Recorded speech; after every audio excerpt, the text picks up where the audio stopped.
कहानी 1। बीरबल की खिचड़ी। प्रस्तावना। एक बार की बात है, शीत ऋतु अपने चरम पर थी। आगरा का मौसम इतना सर्द हो गया था कि लोग घरों से बाहर निकलने से डरते थे। महल में भी अलाव जलाए जा रहे थे। इसी बीच एक अजीब घटना ने सम्राट अकबर को हैरान कर दिया। घटना। एक दिन सुबह सम्राट अकबर अपने बगीचे में टहल रहे थे। ठंडी हवा चल रही थी और चारों ओर कुहासा छाया था। तभी उन्होंने देखा कि एक व्यक्ति झील में कमर तक पानी में खड़ा है। वह कांप रहा था, लेकिन फिर भी झील से बाहर नहीं आ रहा था। अकबर ने सिपाहियों से पूछा, ये कौन है और पानी में क्या कर रहा है? सिपाही बोला, जहांपनाह, इस व्यक्ति ने शर्त लगाई थी कि यदि वह पूरी रात इस ठंडे पानी में खड़ा रहेगा तो उसे 100 स्वर्ण मुद्राएं मिलेंगी, और आज वह सफल हो गया है। अकबर उस व्यक्ति से बहुत प्रभावित हुए और उन्होंने उसे दरबार में बुलवाया। दरबार में निर्णय। अगले दिन दरबार में वह गरीब व्यक्ति लाया गया। अकबर ने उसकी हिम्मत की सराहना करते हुए कहा, तूने सचमुच अद्भुत साहस दिखाया है। तुझे 100 स्वर्ण मुद्राएं मिलेंगी। लेकिन तभी दरबार के एक दरबारी ने टोका, जहांपनाह, यह गरीब धोखा दे रहा है।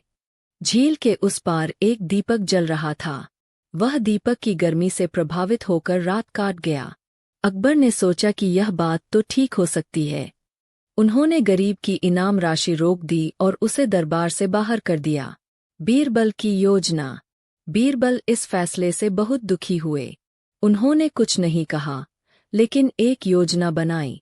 अगले दिन बीरबल ने महल के बगीचे में एक बड़ा बर्तन रखा और उसमें खिचड़ी पकाने लगे। लेकिन बर्तन आग से करीब 10 फीट ऊपर लटकाया हुआ था। नीचे एक धीमी सी आग जल रही थी।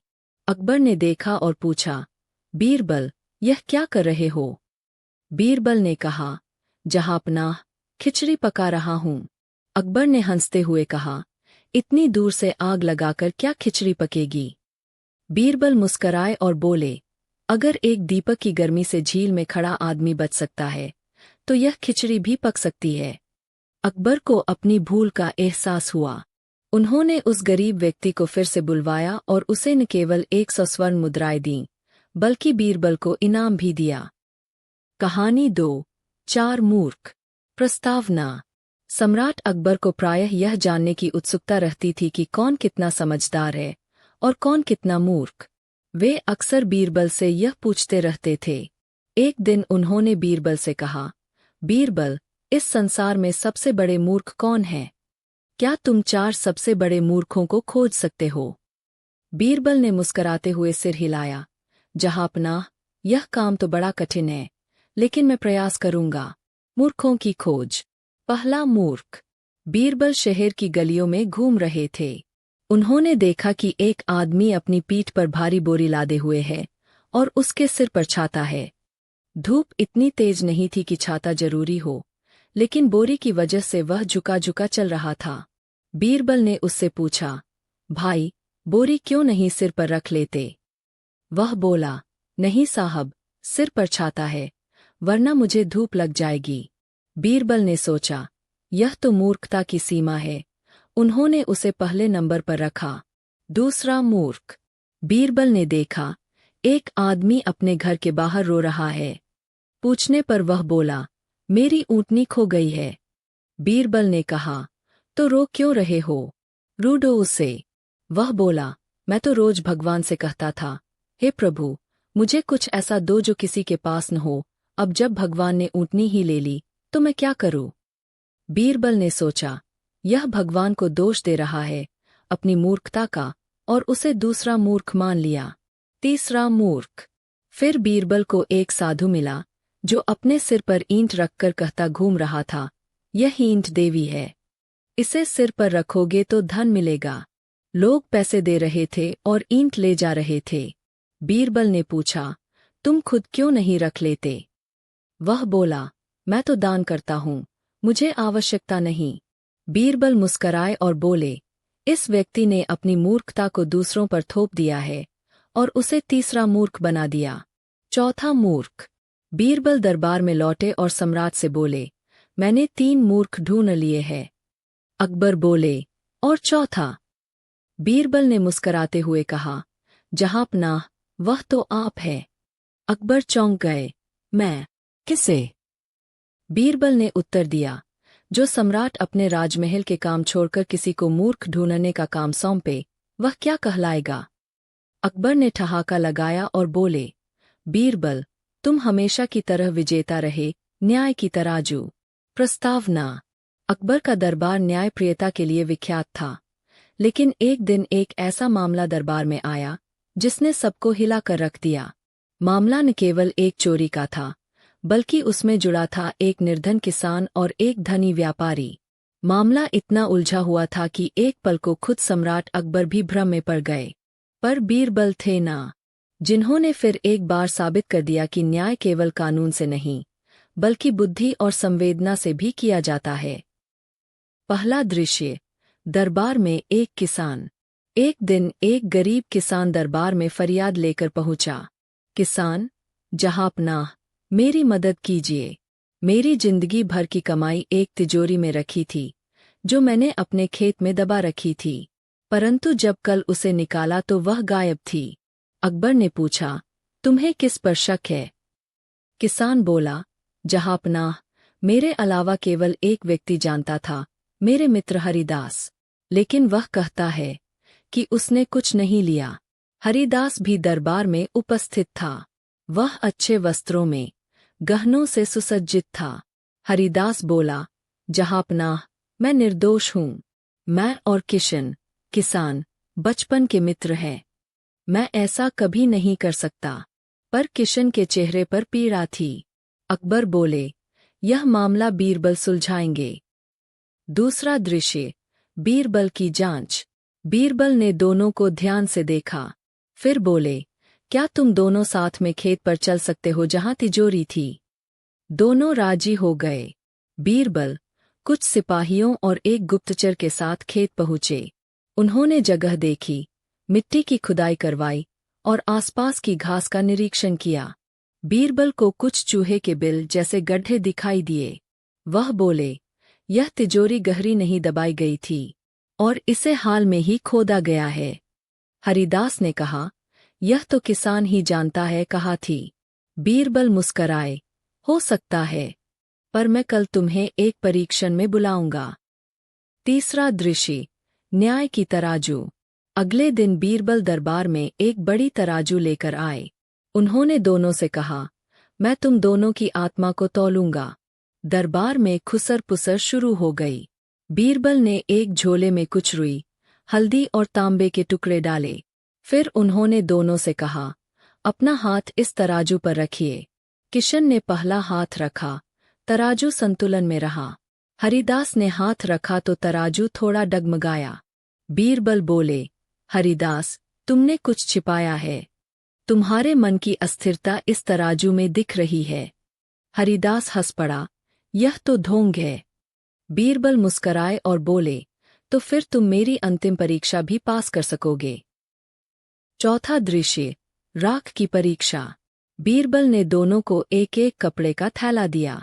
दोनों थैले खाली थे। बीरबल बोले, इन थैलियों में राख भरकर रात भर अपने सिरहाने रखो। अगर कोई अपराधी होगा तो राख उसे जवाब देगी। हरिदास बोला, ये तो अंधविश्वास है। बीरबल बोले, तो डर कैसा? दोनों राजी हो गए। अगले दिन जब थैले लौटाए गए, बीरबल ने दोनों की राख को परखा। किशन का थैला भरा हुआ था, हरिदास का थैला लगभग आधा था। बीरबल ने तुरंत घोषणा की, जहांपनाह, चोर पकड़ा गया है। पांचवां दृश्य। अपराधी की स्वीकृति। अकबर बोले, लेकिन कैसे? बीरबल बोले, जब मैंने कहा कि राख जवाब देगी, तो जिसने अपराध किया था उसने डर के मारे थोड़ी राख निकाल दी, यह सोचकर कि कहीं उसमें कोई जादू न हो। हरिदास ने सिर झुका लिया। हाँ, मैंने ही तिजोरी चुराई थी, मुझे क्षमा कर दे। बीरबल बोले, हरिदास, तुमने केवल चोरी नहीं की, मित्रता को भी कलंकित किया है। छठा दृश्य। न्याय और शिक्षा। अकबर ने आदेश दिया कि हरिदास से तिजोरी बरामद की जाए और उसे दोगुना दंड स्वरूप किशन को लौटाया जाए।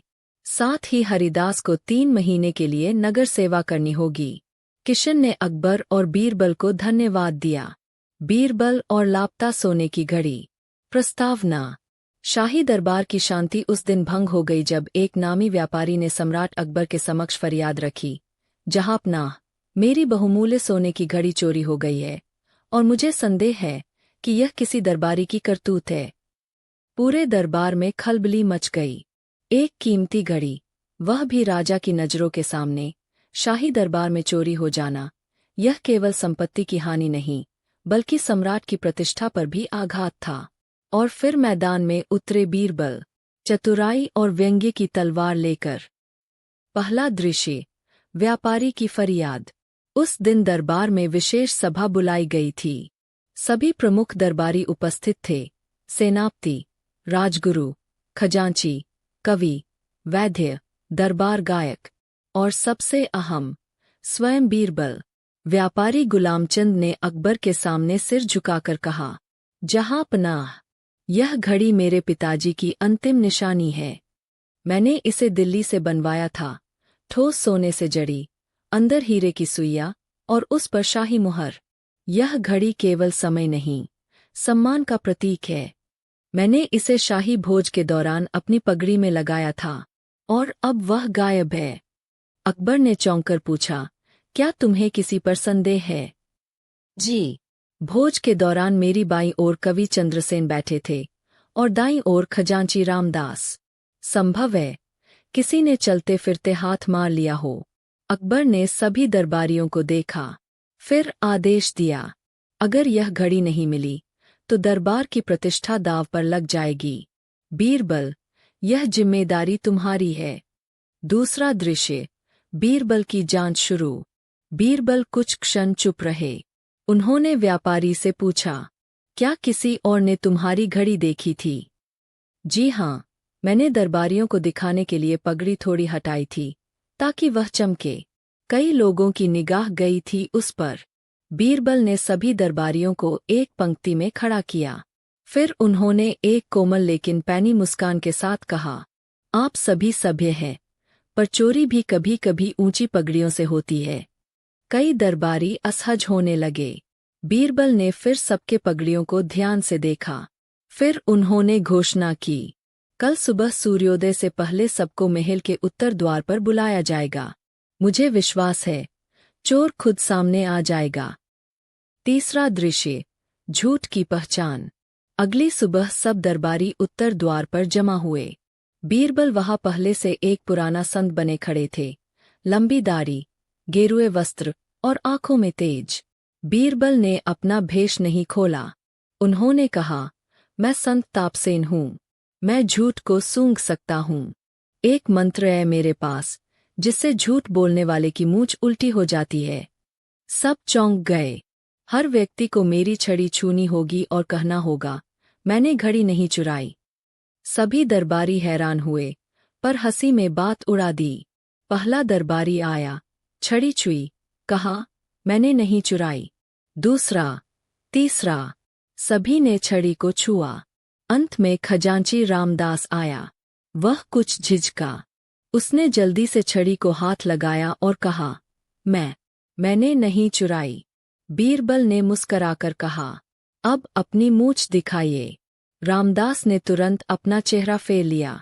बीरबल बोले, मूंछ नहीं उल्टी, पर मन जरूर डर से उलझ गया है। चौथा दृश्य, बीरबल का असली दाव। फिर बीरबल ने सबको वापस दरबार में बुलाया और कहा, यह तो केवल पहला चरण था, अब हम असली परीक्षा करेंगे। उन्होंने सबको एक एक कागज का टुकड़ा दिया, जिस पर लिखा था, यदि तुमने घड़ी चुराई है तो यह कागज लाल हो जाएगा।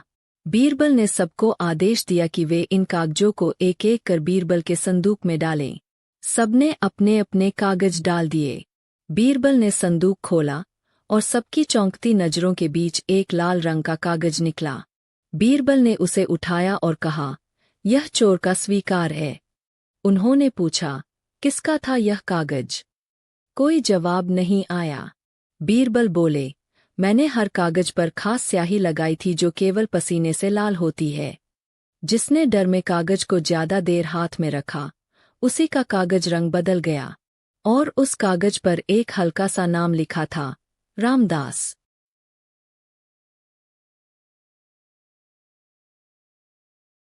5वां दृश्य, कबूलनामा। अकबर ने रामदास की ओर देखा। रामदास कांपता हुआ खड़ा था। मैं क्षमा चाहता हूँ।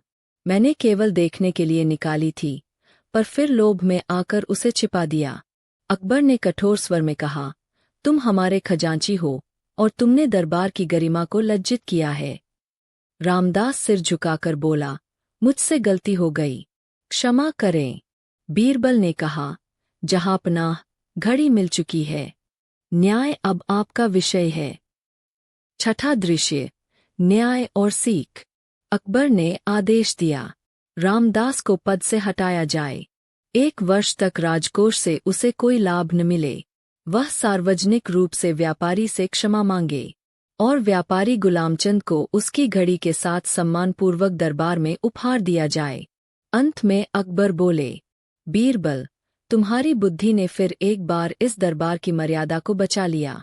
बीरबल मुस्कराए, जहांपनाह, चोरी केवल हाथों से नहीं होती, वह मन की कमजोरी से होती है। और जो मन को पढ़ सके, वही असली न्याय कर सकता है। बीरबल और नकली उत्तराधिकारी की साजिश। प्रस्तावना। सम्राट अकबर के शासनकाल में कई षड्यंत्रकारी लोग उनके सिंहासन और राज्य की संपत्ति पर नजरें गड़ाए बैठे थे। लेकिन अकबर को सबसे गहरा आघात तब लगा, जब एक दिन एक युवक दरबार में पहुंचा और उसने पूरे आत्मविश्वास से घोषणा की, मैं हूं सम्राट हुमायूं का असली पोता और इस राज्य का सच्चा उत्तराधिकारी। पूरे दरबार में सन्नाटा छा गया। क्या यह केवल एक झूठा दावा था, या वाकई इस युवक के पीछे कोई रहस्य छिपा था? बीरबल ने यह चुनौती स्वीकार की, और फिर जो अनफोल्डेड हुआ वह अकबर बीरबल के इतिहास का सबसे जटिल और रोचक रहस्य बन गया। पहला दृश्य, रहस्यमय युवक का दावा।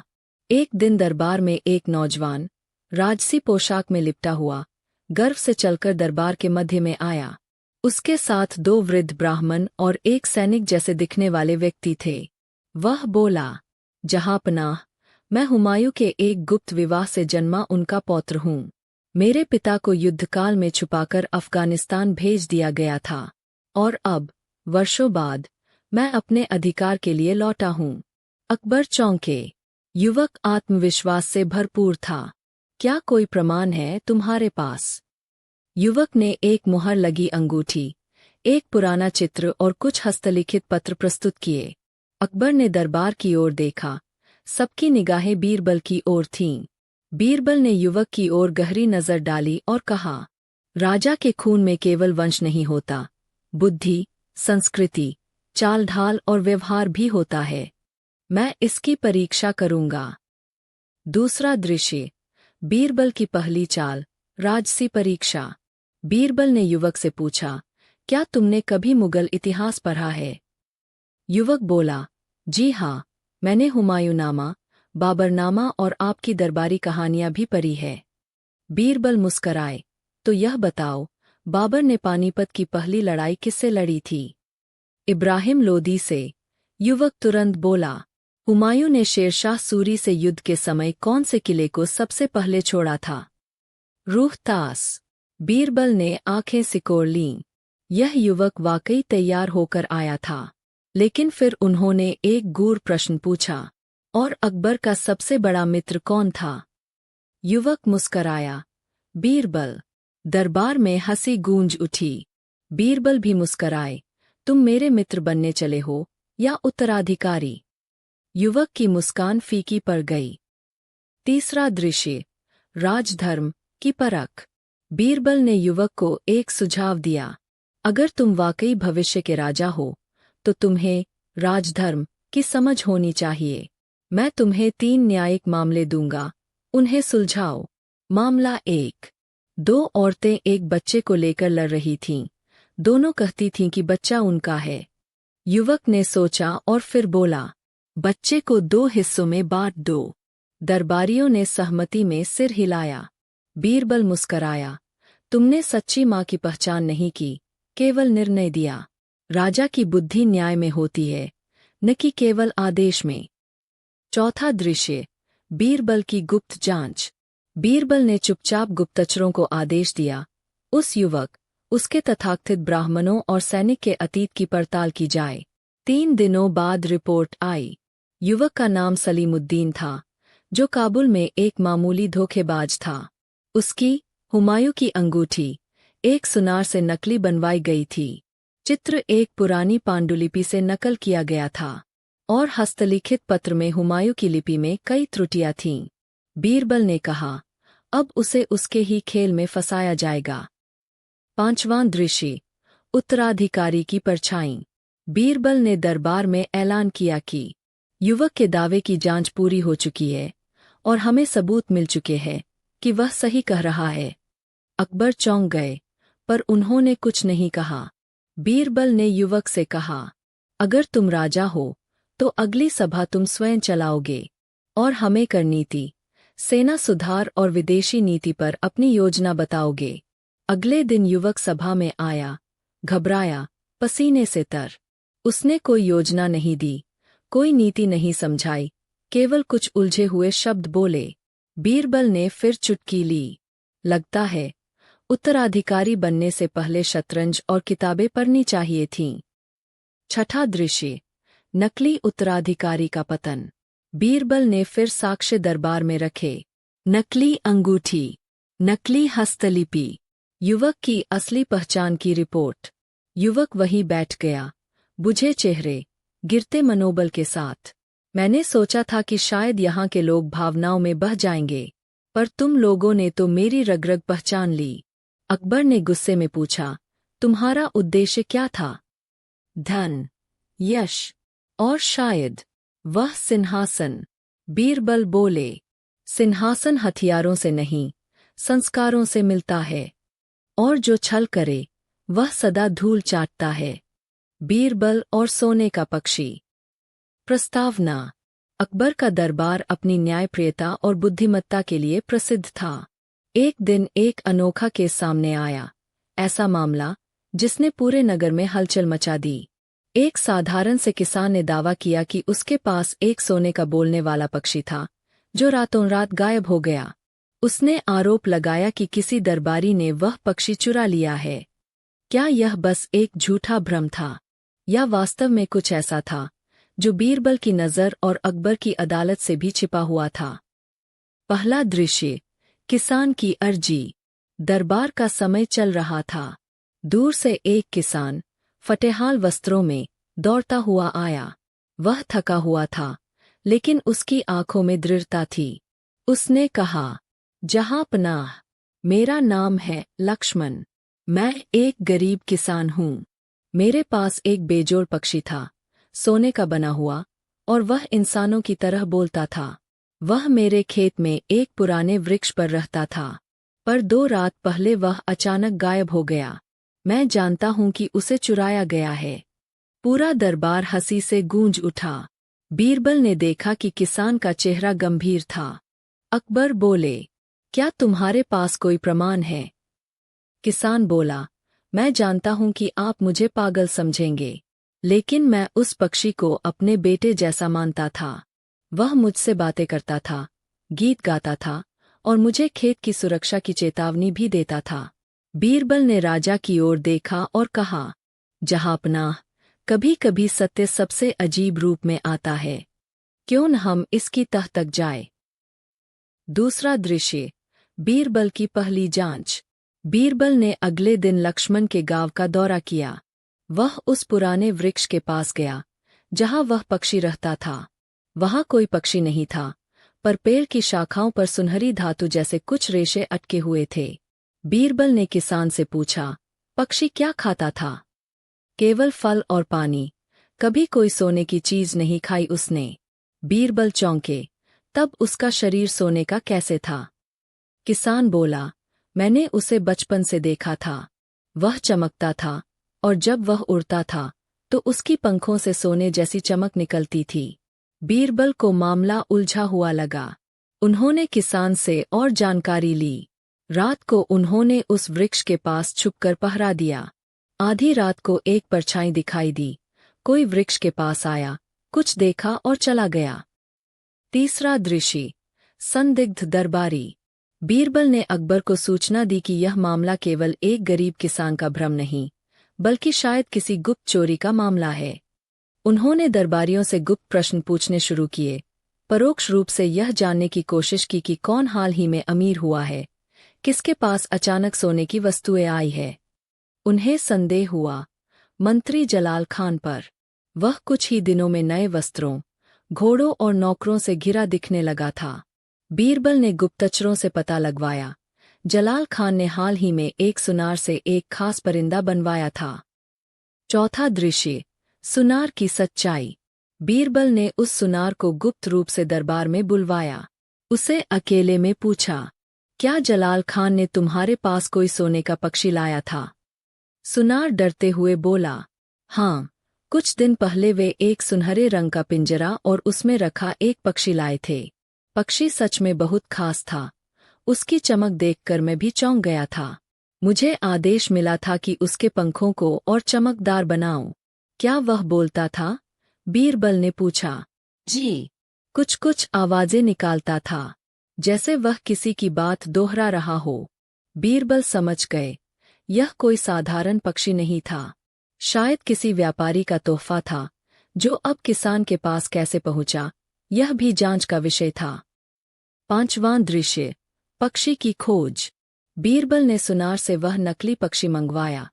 वह हूबहू किसान की बताई बनावट का था, लेकिन उसके अंदर एक छोटा यंत्र लगा था।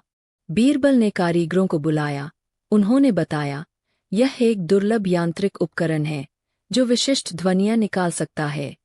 हो सकता है कोई व्यापारी या विदेशी यह तोहफे में लाया हो। बीरबल को यकीन हुआ, किसान सच कह रहा था। पक्षी यंत्र द्वारा बोलता था, लेकिन किसान के लिए वह जीवंत था। अब उन्होंने जलाल खान को बुलाया और पक्षी सामने रख दिया।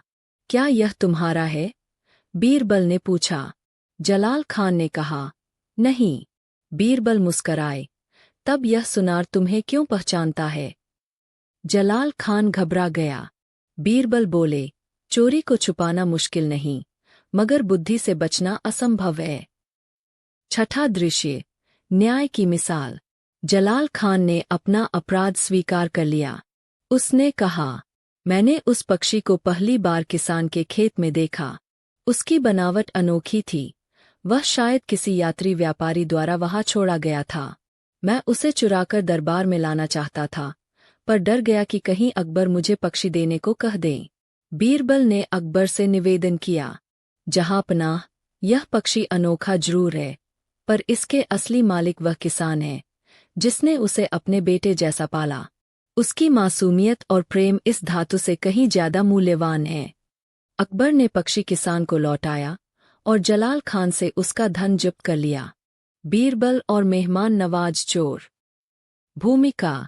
बादशाह अकबर ने अपने राज्य में एक घोषणा की, जो भी सबसे अच्छे ढंग से राजसी मेहमानों की आवभगत करेगा, उसे राज्य का श्रेष्ठ आतिथ्यदाता घोषित किया जाएगा। इस प्रतियोगिता में कई बड़े अमीर, जमींदार, नवाब शामिल हुए, पर साथ ही एक अनोखा पात्र भी हिस्सा बना। एक ऐसा व्यक्ति, जिसने बीरबल को चौंका दिया। पहला दृश्य, अकबर की घोषणा। दरबार में अकबर ने कहा, हमारे राज्य में बहुत से राज्यपद है, पर एक ऐसा जो सबसे जरूरी है, वह है मानवता और सेवा का सम्मान। आज हम एक विशेष प्रतियोगिता रखते हैं, श्रेष्ठ आतिथ्यदाता। प्रतियोगिता के नियम सरल थे। किसी अजनबी को 3 दिनों तक अपने घर में ठहराना, उसकी हर जरूरत का ख्याल रखना। दरबार के गुप्त दूत उसकी सेवा की समीक्षा करेंगे। जो सबसे ऊंचे अंक पाएगा, उसे पुरस्कार और उपाधि दी जाएगी। बीरबल मुस्कराए। उन्हें इस नई परीक्षा में कुछ नया दिखने की उम्मीद थी। दूसरा दृश्य, गरीब मेहमाननवाज। प्रतियोगिता शुरू हुई। अमीर लोग अपने अपने गेस्ट हाउसों को रेशमी चादरों, संगीत और भोजनों से सजा रहे थे। इसी बीच एक गरीब व्यक्ति, नाम हरिया, भी अपने झोपड़े के बाहर बोर्ड लगा बैठा। राजसी प्रतियोगिता के लिए स्थान उपलब्ध, छोटा है, पर दिल से। लोग हंसते हुए गुजरते, पर बीरबल ने नोट किया, उसकी आंखों में कुछ विशेष था। हरिया ने एक बूढ़े यात्री को अपने घर बुलाया। झोपड़ी में एक ही खाट थी जो उसने अतिथि को दे दी। खुद फर्श पर सोया। दिनरात मेहनत कर दाल रोटी जुटाई और मेहमान से अपने बच्चों जैसा व्यवहार किया। बीरबल को सूचना मिली, गुप्त दूत कह रहे थे, सबसे सच्चा आतिथ्य इसी झोपड़ी में देखा गया। तीसरा दृश्य, गायब हुआ अतिथि। तीसरे दिन सुबह जब हरिया जागा तो देखा मेहमान गायब था। उसके साथ ही घर की छोटी सी बचत, 4 चांदी के सिक्के भी गायब। हरिया दौड़ता हुआ दरबार पहुंचा। बीरबल बोले, क्या हुआ? हरिया रोता हुआ बोला, मेहमान चला गया, पर जाते जाते चोरी कर गया। मैंने उसे दिल से अपनाया था। अकबर बोले, यह गंभीर आरोप है, क्या किसी ने देखा? हरिया बोला, नहीं, पर मैंने जिसको घर में लिया वह ही गया है, और कुछ नहीं गया, सिर्फ वही 4 सिक्के। अकबर ने बीरबल की ओर देखा।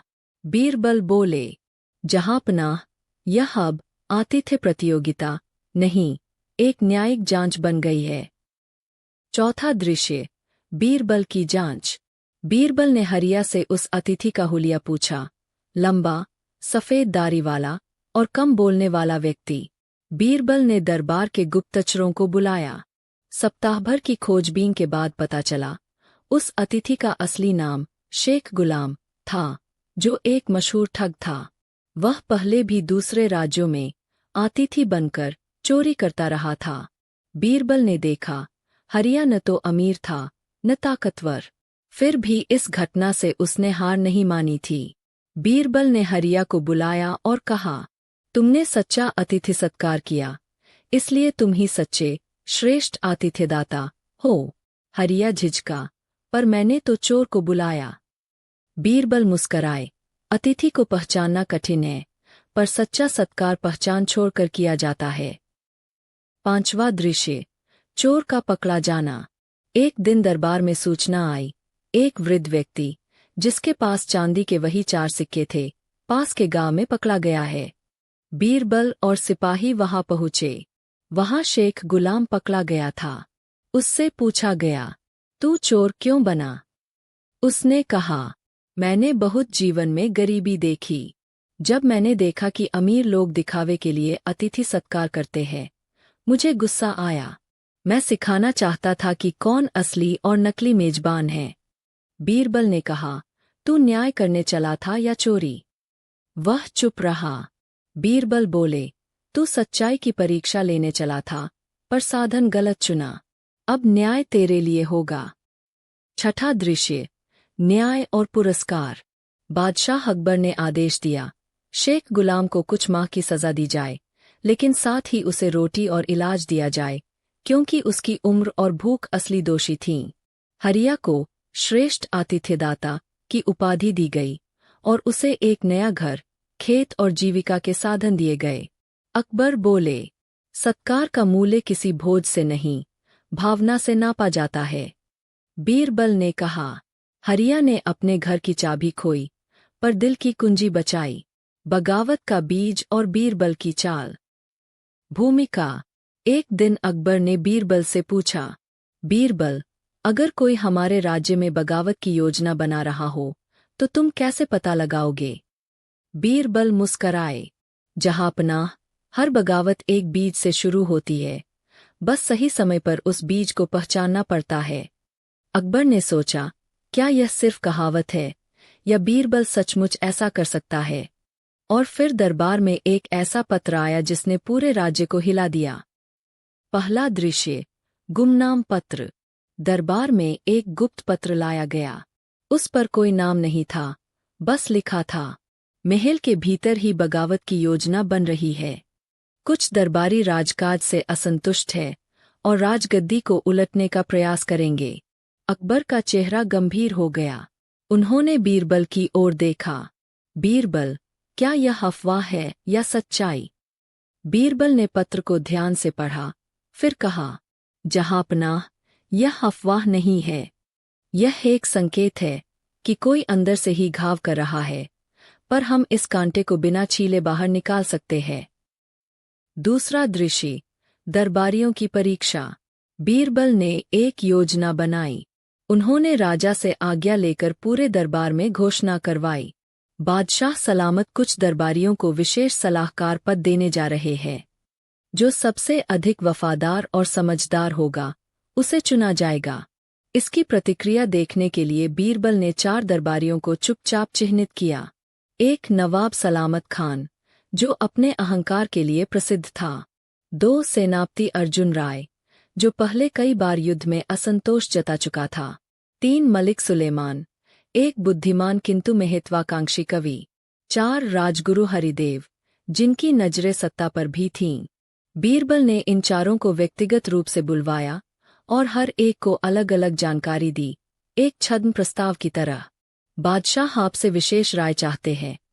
अगर कभी उन्हें गद्दी त्यागनी पड़ी तो क्या आप उनके उत्तराधिकारी के रूप में खुद को सक्षम मानते हैं?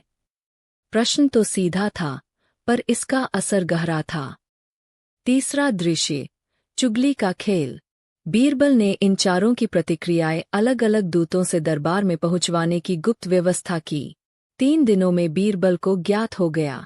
नवाब सलामत खान ने एक रात दरबारी सैनिकों से अलग से मुलाकात की। सेनापति अर्जुन राय ने अपने क्षेत्र के सैनिकों को अचानक पुनः तैनात किया।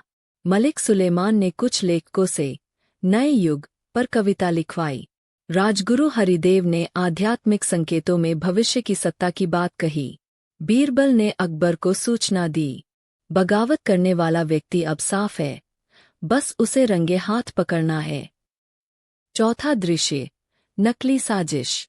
बीरबल ने एक योजना बनाई, नकली साजिश की असली परीक्षा।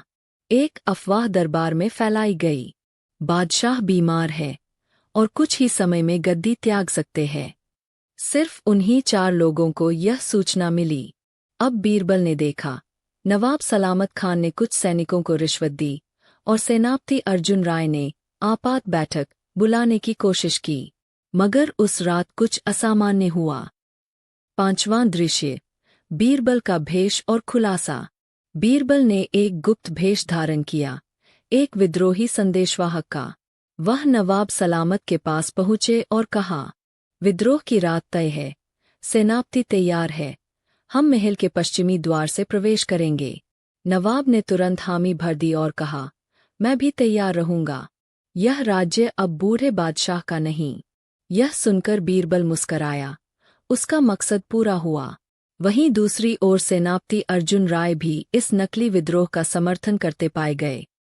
6ठा दृश्य, अकबर का असली दरबार। अगले दिन दरबार में अकबर ने सबके सामने घोषणा की, हमारी बीमारी की अफवाह झूठ थी, यह सब एक परीक्षा थी। और कुछ दरबारी उस परीक्षा में बुरी तरह असफल हुए। बीरबल आगे आए और बोले, नवाब सलामत और सेनापति अर्जुन राय ने इस राज्य के प्रति विश्वासघात किया है। ये वो लोग हैं जो अवसर की तलाश में थे, न कि सेवा के लिए। अकबर बोले, हम अपने दुश्मनों से नहीं डरते, पर विश्वासघात अपनों से हो तो घाव गहरा होता है। नवाब और सेनापति को राज्य से निष्कासित कर दिया गया। 7वां दृश्य, असली वफादार कौन। अब बीरबल ने दरबार में मलिक सुलेमान और राजगुरु हरिदेव को बुलाया। बीरबल बोले, आप दोनों ने विचार तो किए, पर कोई भी कदम उठाया नहीं, क्यों? राजगुरु बोले, राजधर्म यही कहता है कि अगर गद्दी की स्थिति बदलती है तो वह भगवान की इच्छा से हो, न कि हमारी साजिश से। मलिक सुलेमान बोले, मैं कवि हूँ, पर विद्रोही नहीं। मैंने भविष्य की कल्पना की थी, पर षड्यंत्र नहीं। अकबर मुस्कराए और दोनों को सम्मानित किया, क्योंकि विचारशीलता और संयम वही सच्चा वफादारी का रूप है। दुकानदार को मिला सबक। एक दुकानदार बहुत ही कंजूस और जरूरत से अधिक बेईमान व लालची था। वह बर्तनों को बेचता और खरीदता था। शहर के अधिकांश लोग उसके व्यवहार से परेशान व दुखी थे। सबने मिलकर उस दुकानदार की शिकायत बीरबल से की। हुजूर, वह दुकानदार बहुत ही लालची, धूर्त और बेईमान है। मेहरबानी करके आप उस दुकानदार को सबक सिखाएं। बीरबल सबकी शिकायत पर उस दुकानदार से जाकर मिले और उसकी दुकान से 3 पतीले खरीद कर ले आए। कुछ समय बाद एक छोटी सी पतीली लेकर दुकानदार से मिले और कहने लगे, आपके बड़े पतीले ने इसे पैदा किया है, आप इस पतीली को रख ले। दुकानदार बहुत ही प्रसन्न हुआ और पतीली लेकर चुपचाप रख ली। यह भी नहीं सोचा कि भला पतीला पतीली को कैसे पैदा कर सकता है। 15-20 दिन के बाद बीरबल एक बड़ा पतीला लेकर दुकानदार से मिले और बोले, मुझे आपके पतीले ठीक नहीं लगे, आप मुझे इनका मूल्य लौटा दें। यह सुनकर दुकानदार बौखला गया और ऊंची आवाज में बोला, आप तो केवल एक पतीला लेकर आए हैं, मैंने तो आपको 3 बड़े पतीले दिए थे। बीरबल दुखी स्वर में बोले, हाँ मुझे याद है, लेकिन क्या बताऊं, 3 में से 2 की मौत हो गई है। दुकानदार यह सुनते ही चिढ़ गया और भौहें चराते हुए बोला, क्या बात करते हैं जनाब, पूरे नगर में क्या एक में ही आपके मूर्ख मिला हूं? कहीं पतीले भी मरते हैं। पतीले जब बच्चे पैदा कर सकते हैं, तब पतीले मर क्यों नहीं सकते हैं? बीरबल ने अपने जवाब से दुकानदार का मुंह बंद कर दिया। दुकानदार ने न केवल बीरबल को पतीलों के पैसे लौटाए बल्कि हाथ जोड़कर अपने गुनाहों के लिए उनसे माफी भी मांगनी पड़ी। आराम से जो मरे वो सुखी। बादशाह अकबर एक दिन बीरबल के साथ सुबह की सैर पर निकले। एक नंगे आदमी को देखकर उन्हें गुस्सा आ गया। उन्होंने बीरबल से पूछा, बताओ बीरबल, सबसे अधिक सुखी इस दुनिया में कौन है? मैं तरह तरह की वेशभूषा में लोगों को जीवन बिताते तथा अनेक प्रकार के भगवानों की पूजा इबादत आदि करते देखकर असमंजस में पड़ गया हूँ। बीरबल, मुझे मालूम है, मेरे सवाल का जवाब केवल तुम ही दे सकते हो। बीरबल बोले, हुजूर, कोई आदमी कितना सुखी है या कितना दुखी है, इसका पता तो उसके मरने के बाद ही चल पाता है। बीरबल, तुम क्या कहना चाहते हो, हम समझे नहीं, शहंशाह अकबर ने कहा। बीरबल बोले, जहांपनाह, आज जो आदमी सुखी है, वही कल को मुसीबत में पड़कर दुखी हो जाता है। फिर ऐसे में किसी जिंदा व्यक्ति को कैसे सुखी या दुखी कहा जा सकता है? यहाँ अनगिनत ऐसे आदमी हैं, जो दिखते तो सुखी है, पर उनका दिल दुखों से भरा पड़ा है। फिर उन्हें सुखी कैसे कहा जा सकता है? हुजूर, मेरी राय में तो जो व्यक्ति सुखपूर्वक मरता है, वही सुखी होता है। बीरबल के इस जवाब को सुनकर शहंशाह बहुत प्रसन्न हुए और उनकी तारीफ करने लगे। 100 के बदले 150 बादशाह अकबर दरबार में बैठे हुए दरबारियों से बातचीत कर रहे थे। इसी बीच दरबार में 2 व्यक्तियों को हाजिर किया गया। बादशाह ने उन दोनों को गौर से देखा। पहला आदमी बोला, जहांपनाह, इस आदमी ने मुझसे 100 अशर्फियां कर्ज ली थीं, किंतु अब देने से मना कर रहा है। दूसरा आदमी अपनी सफाई में बोला, मेरे मालिक, इस आदमी से मैंने कभी भी कोई लेन देन नहीं किया, मैंने इससे कोई कर्ज नहीं लिया है, इसका आरोप निराधार और झूठ है। शहंशाह अकबर दोनों के बातें सुनकर दुविधा में पड़ गए और बीरबल से बोले, बीरबल, अब तुम ही सच झूठ का फैसला करो। बीरबल पहले आदमी से बोले, यह बताओ, तुमने इसे अशर्फियां कहाँ पर दी थीं? हुजूर, बबूल के पेड़ के नीचे। पहले आदमी ने जवाब में कहा, वह बबूल का पेड़ कहाँ पर है? बीरबल ने जानना चाहा। वह बबूल का पेड़ जंगल में है, हुजूर, पहला आदमी बोला। बीरबल ने बड़ी चतुराई से कहा, ठीक है, तुम जाओ और उस पेड़ को दरबार में हाजिर करो। पहला आदमी बदवासा जंगल की ओर दौड़ता चला गया। काफी समय बीत जाने के बाद भी जब पहला आदमी लौटकर दरबार में नहीं आया तब बीरबल ने कहा, हुजूर, उस आदमी ने आने में बड़ी देर कर दी, दरबार का कीमती समय बर्बाद हो रहा है। जहांपनाह, आप अपना फैसला सुनाइए।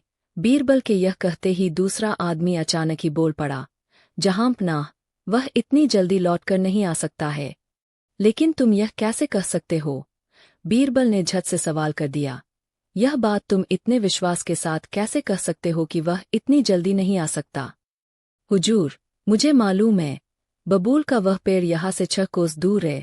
दूसरे आदमी के इतना कहते ही बीरबल की आंखें चमक उठीं।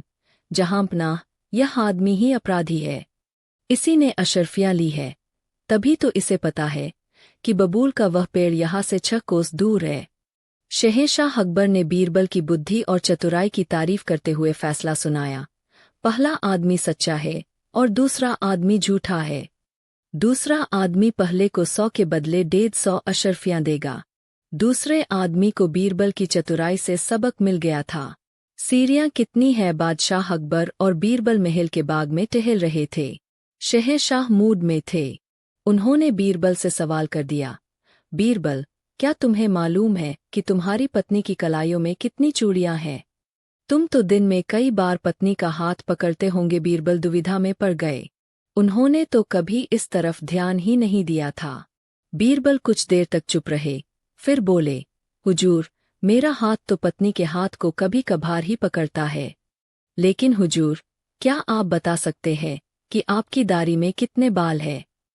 बादशाह बीरबल की बात को नजरअंदाज कर गए और बोले, बीरबल, दाढ़ी के बाल की गिनती कर पाना नामुमकिन है, किंतु हाथ की चूड़ियों को तो सरलता से गिना जा सकता है। बीरबल बोले, हुजूर, औरतों का क्या, वे तो अपनी कलाइयों में कम ज्यादा चूड़ियां पहनती रहती है। औरत के हाथों में कितनी चूड़ियां हैं, बिना गिने बता पाना मुश्किल है। आप तो महल में प्रतिदिन ही जाते हैं। ऊपरी मंजिल पर जाने के लिए आप सीढ़ियां तो चढ़ते ही होंगे। हुजूर, आप बता सकते हैं कि कितनी सीढ़ियां हैं? शहंशाह बोले, मैंने कभी सीढ़ियों की संख्या की तरफ ध्यान ही नहीं दिया।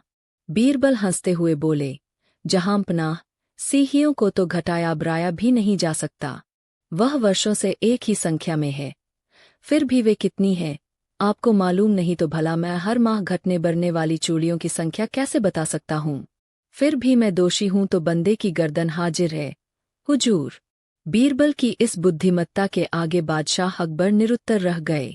हाजिर जवाब बीरबल, एक बूढ़ी स्त्री अपनी विधवा बहू के साथ बीरबल से मिली। उसका बेटा सेना में था और कुछ रोज पहले ही एक लड़ाई में शहीद हो गया था। बुढ़िया उनसे हाथ जोड़कर बोली, सुना है कि शहंशाह अकबर आपकी बात मानते हैं। बेटे के शहीद हो जाने के बाद हम सास बहू बेसहारा हो गई है। हमारी कुछ मदद करें। बीरबल ने बुढ़िया को ढारस बंधाते हुए कहा, आप चिंता ना करें, हमारे शहंशाह बड़े ही दयालु हैं। वे आपकी मदद जरूर ही करेंगे। मैं जैसा कहता हूँ बस वैसा ही आप करती जाएं। बीरबल के मुख से इतनी बातें सुनकर बुढ़िया अपने घर को लौट गई। दूसरे दिन वह बुढ़िया अपनी बहू को लेकर दरबार में हाजिर हुई। उसने शहंशाह अकबर से विनती की और अपने शहीद बेटे की तलवार भी उनके सामने रख दी। फिर बोली, शहंशाहों के शहंशाह, मेरे बेटे ने युद्ध से कभी मुंह नहीं मोड़ा। यह वही तलवार है जिससे उसने बहुत सारे युद्ध लड़े। तलवार को आप अपने शस्त्रागार में सम्मान के साथ रखें। बादशाह अकबर ने उस तलवार को ध्यान से देखा। वह तलवार बहुत पुरानी थी और उसमें जंग भी लगी थी। बादशाह ने मन ही मन सोचा, इस तलवार का क्या मोल? उन्होंने एक सैनिक को हुक्म दिया, यह तलवार इस स्त्री को दे दी जाए और सोने की 5 मोहरें भी।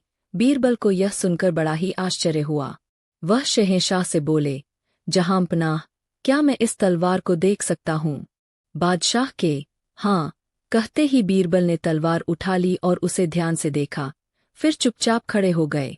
शहंशाह अकबर ने बीरबल को देखते हुए पूछा, बीरबल, इस तलवार में ऐसी क्या बात है कि तुमने इसे इतने गौर से देखा और चुपचाप खड़े हो गए? बीरबल बोले, जहांपनाह, मुझे पूरा विश्वास था कि यह तलवार सोने की बन जाएगी। बादशाह अकबर आश्चर्य से बोले, क्या कह रहे हो?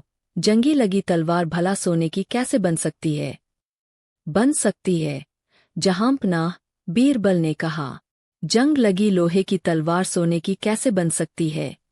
अपनी बात को पूरा करो बीरबल, जहांपनाह ने सवाल कर दिया। बीरबल बड़े ही शांत भाव से बोले, जहांपनाह, पारस पत्थर का एक छोटा सा टुकड़ा लोहे को सोना बना देता है। मैं तो यह सोचकर आश्चर्य में हूं कि आपके हाथों में आने के बाद भी यह तलवार लोहे की ही बनी रही। शहंशाह अकबर ने अगले पल ही हुक्म दिया कि इस बूढ़ी औरत को तलवार के वजन के बराबर सोना दिया जाए। शहीद की विधवा और माँ दोनों ही अकबर और बीरबल को दुआएं देते हुए दरबार से बाहर चली गई। किसी भी बात को ढंग से कहा जाए तो उसका परिणाम अच्छा ही होता है। दूध भाई। एक शाम बादशाह अकबर ने बीरबल से कहा, बीरबल, हमारी दाई माँ का बेटा हमारा दूध भाई है, क्योंकि मैंने दाई माँ का दूध पिया है।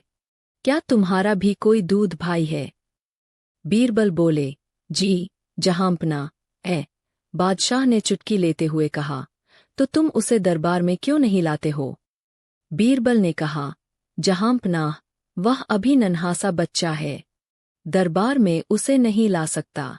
शहंशाह अकबर बोले, छोटा है तो क्या हुआ, कल तुम उसे दरबार में ले आओ। अब बीरबल मना भी तो नहीं कर सकते थे। वह बोले, हुजूर, मैं आपकी हुक्म का पालन करूंगा। घर आकर बीरबल ने गाय के बछड़े को खूब सजाया और दूसरे दिन उसे दरबार में लेकर पहुंच गए। अकबर हैरान होते हुए बोले, बीरबल, यह क्या है? बीरबल सिर झुकाकर बोले, हुजूर, यह मेरा दूध भाई है। बादशाह बोले, क्या बछड़ा तुम्हारा दूध भाई है? जवाब में बीरबल ने कहा, हाँ, यही है। जिस गाय का मैं दूध रोज पीता हूँ, यह उसी गाय का बछड़ा है। बादशाह अकबर बीरबल की इस बुद्धिमता पर खुश हो गए। जिसका हम खाते हैं, उसका आदर करना चाहिए। शराब का शौक बादशाह अकबर को बुढ़ापे में ना जाने कैसे शराब की लत लग गई। रात में जब हुआ अपने नवरत्नों के साथ होते तो उनसे छिपकर थोड़ी सी पी लेते थे। एक रोज बीरबल ने बादशाह अकबर को शराब पीते हुए देख लिया। उस समय तो बीरबल ने कुछ नहीं कहा, लेकिन एक रोज वह उस कमरे में पहुंच गए जहां बादशाह शराब रखते थे। बीरबल ने कमरे की चीजों को इधर उधर बिखेरकर शराब की बोतल को दुशाले से ढककर बगल में दबाया और धीरे से बाहर निकल गए। बादशाह अकबर ने बीरबल को कमरे से निकलते हुए देख लिया, लेकिन वह यह सोचकर शांत ही रहे कि बीरबल किसी काम से कमरे में गए होंगे। लेकिन फिर भी बादशाह को तसल्ली नहीं हुई तो उन्होंने बीरबल को बुलाया। देता है, इसलिए जब आपने छठी बार पूछा तो मैंने पूरा बोतल ही आपके सामने रख दी। अपनी हाजिर जवाबी के लिए मशहूर चतुर बीरबल को अकबर ने उठकर गले से लगा लिया। फिर वह उस कमरे में चले गए जहां उन्होंने शराब की बोतल रखी थी। बोतल वहां नहीं थी और कमरे की चीजें बिखरी हुई थीं। बादशाह अकबर को यह समझने में देर न लगी कि यह सब बीरबल का ही किया धरा है और उन्होंने मेरे भले के लिए ही इतना सब कुछ किया। इसके बाद तो अकबर बीरबल से और भी अधिक प्रभावित हुए और न सिर्फ उन्हें इनाम से नवाजा, बल्कि बादशाह ने शराब पीनी भी छोड़ दी। 2 और पत होते हैं। बादशाह और बीरबल महल के सामने वाले बाग में बैठे बातें कर रहे थे। तभी बादशाह अकबर ने कहा, पत 5 होते हैं, पानीपत, बिलपत, इंद्रपत, बागपत, सोनीपत। बीरबल मुस्करा पड़े, फिर बड़े ही गंभीर होकर बोले, जहांपनाह, 2 पत और भी होते हैं। बादशाह चौंकते हुए बोले, बीरबल, अब तुम किस पद की बात कर रहे हो? जहांपनाह, बीरबल ने कहा, मैं ठीक ही तो कह रहा हूँ। 2 और पत होते हैं, रखपत तथा रखापत। बादशाह ने चौंकते हुए कहा, तुम क्या कह रहे हो, बीरबल? मैं तो कुछ भी नहीं समझा। बीरबल ने कहा, हुजूर, इंसानियत की परख इन्हीं पतों से होती है। जब व्यक्ति दूसरों की इज्जत की हिफाजत करता है, तभी उसकी भी इज्जत की हिफाजत होती है। इसी को रखपत कहते हैं। अकबर बादशाह बहुत खुश हुए और बोले, बहुत खूब बीरबल, रखपत और रखापत का मतलब मैं अब समझ गया। जब हम किसी की इज्जत करते हैं, तभी हमारी भी इज्जत होती है। बीरबल की नेक सलाह शहंशाह अकबर किसी बात को लेकर अपनी बेगम से खफा हो गए और हुक्म दे दिया कि वह महल छोड़कर चली जाएं। बेगम काफी चिंतित हो गईं और उन्होंने शहंशाह को मनाने की बहुत कोशिश की, पर बादशाह पर कोई फर्क नहीं पड़ा। बहुत सोचने विचारने के बाद बेगम ने बादशाह की आज्ञा का पालन करना ही ठीक समझा। अपनी बांदी से सामान बांधने को कहकर बेगम स्वयं बादशाह के पास आकर उनसे माफी मांगने लगीं। बादशाह को उन पर थोड़ी सी भी दया नहीं आई। वह बेगम से बोले, बेगम, तुम चाहो तो महल से अपनी पसंद की चीज ले जा सकती हो। बेगम की बेचैनी और भी अधिक बढ़ गई। वह समझ नहीं पा रही थीं कि अब क्या करें। तभी उन्हें बीरबल की याद आई। फिर बेगम ने बीरबल को दरबार में बुलाया। बीरबल ने जब सारी बातें सुन ली तब बेगम ने कहा, बीरबल, बादशाह को खुश करने का कोई उपाय हो तो बताओ। बीरबल मुस्कराए और उन्हें एक उपाय बताकर चले गए। अब बेगम का सारा सामान गाड़ियों पर रखा जाने लगा। बेगम के लिए डोली सजाई जाने लगी। डोली में बैठने से पहले बेगम बादशाह अकबर के पास आईं और रोनी सी सूरत बनाकर बोलीं, जहांपनाह, जब मैं महल छोड़कर सदा के लिए जा ही रही हूं तो आप मेरी अंतिम इच्छा स्वीकार कर लीजिए। मैं अपने हाथों से आपको एक गिलास शरबत पिलाना चाहती हूँ। न मालूम फिर कभी आपसे मिलना हो या न हो। इस बार बादशाह अकबर का दिल पसीज गया। उन्होंने सहर्ष आज्ञा दे दी। बेगम ने आज्ञा मिलते ही। कहानी 1, बीरबल और मूर्खों की सूची। एक बार की बात है। बादशाह अकबर अपने शाही बाग में टहल रहे थे। सूरज की हल्की रोशनी, ताज़ा हवा और बाग की हरियाली मन को बहुत शांति दे रही थी। तभी उन्हें दरबार का एक व्यापारी मिलता है। नाम था यज मोहम्मद। व्यापारी बहुत चालाक था और अपनी मीठी बातों से किसी को भी झांसे में ले सकता था। वह झुककर सलाम करता है और कहता है, जहांपनाह, मेरे पास आपके लिए एक अनमोल प्रस्ताव है। अकबर रुकते हैं और उसकी बात सुनने लगते हैं। यज कहता है, मुझे एक ऐसा रहस्य मिला है जिससे मैं स्वर्ग में महल बना सकता हूँ। अगर आप मुझे 100 ऊंट भरकर सोना देंगे तो मैं स्वर्ग में आपके लिए एक शानदार महल बनवाकर लौट आऊंगा। अकबर को बात विचित्र लगी, लेकिन व्यापारी इतनी आत्मविश्वास से कह रहा था कि वे प्रभावित हो गए। उन्होंने कहा, ठीक है, लेकिन अगर तुम लौटकर न आए तो। यज बोला, जहांपनाह, मेरी आत्मा शपथ लेती है, मैं स्वर्ग से लौटकर आपको पूरा विवरण दूंगा। अकबर मुस्कराए और बोले, अगर यह संभव हुआ तो मुगल साम्राज्य का नाम स्वर्ग में भी अमर हो जाएगा। उन्होंने तुरंत 100 ऊंट सोने से लादकर सैज को दे दिए। यह बात दरबार तक पहुंची। बीरबल को जब यह पता चला तो वे चौंक गए। अगले दिन बीरबल दरबार आए और अपने साथ एक बड़ा पुस्तकनुमा पन्नों का पुलिंदा लाए। अकबर ने पूछा, बीरबल, ये क्या है? बीरबल बोले, यह मूर्खों की सूची है, जहां मैं उन लोगों के नाम दर्ज करता हूं जो संसार की सबसे बड़ी मूर्खता करते हैं। अकबर ने मजाक में पूछा, तो इसमें मेरा नाम भी है क्या? बीरबल ने मुस्कराते हुए पहला पन्ना खोला। क्रम संख्या 1, बादशाह अकबर। अकबर नाराज हो गए। यह क्या बकवास है बीरबल? क्या मैं मूर्ख हूं? बीरबल शांत स्वर में बोले, जहांपनाह, आपने एक अजनबी को 100 ऊंट सोना दे दिया, सिर्फ इसलिए कि वह स्वर्ग में आपके लिए महल बनाएगा।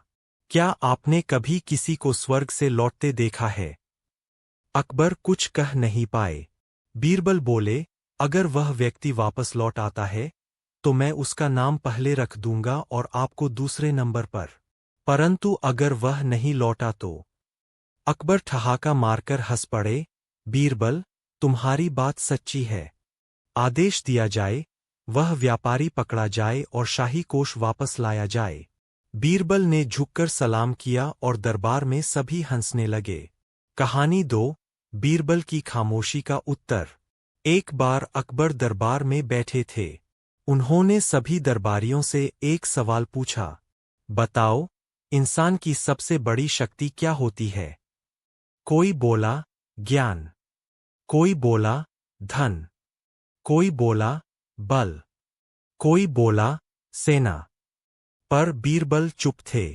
अकबर ने कहा, बीरबल, तुम तो हमेशा जवाब देने में सबसे आगे रहते हो। आज चुप क्यों हो? बीरबल बोले, जहांपनाह, इसका उत्तर मैं कल दूंगा, मगर उसके लिए आपको मेरे साथ चलना होगा।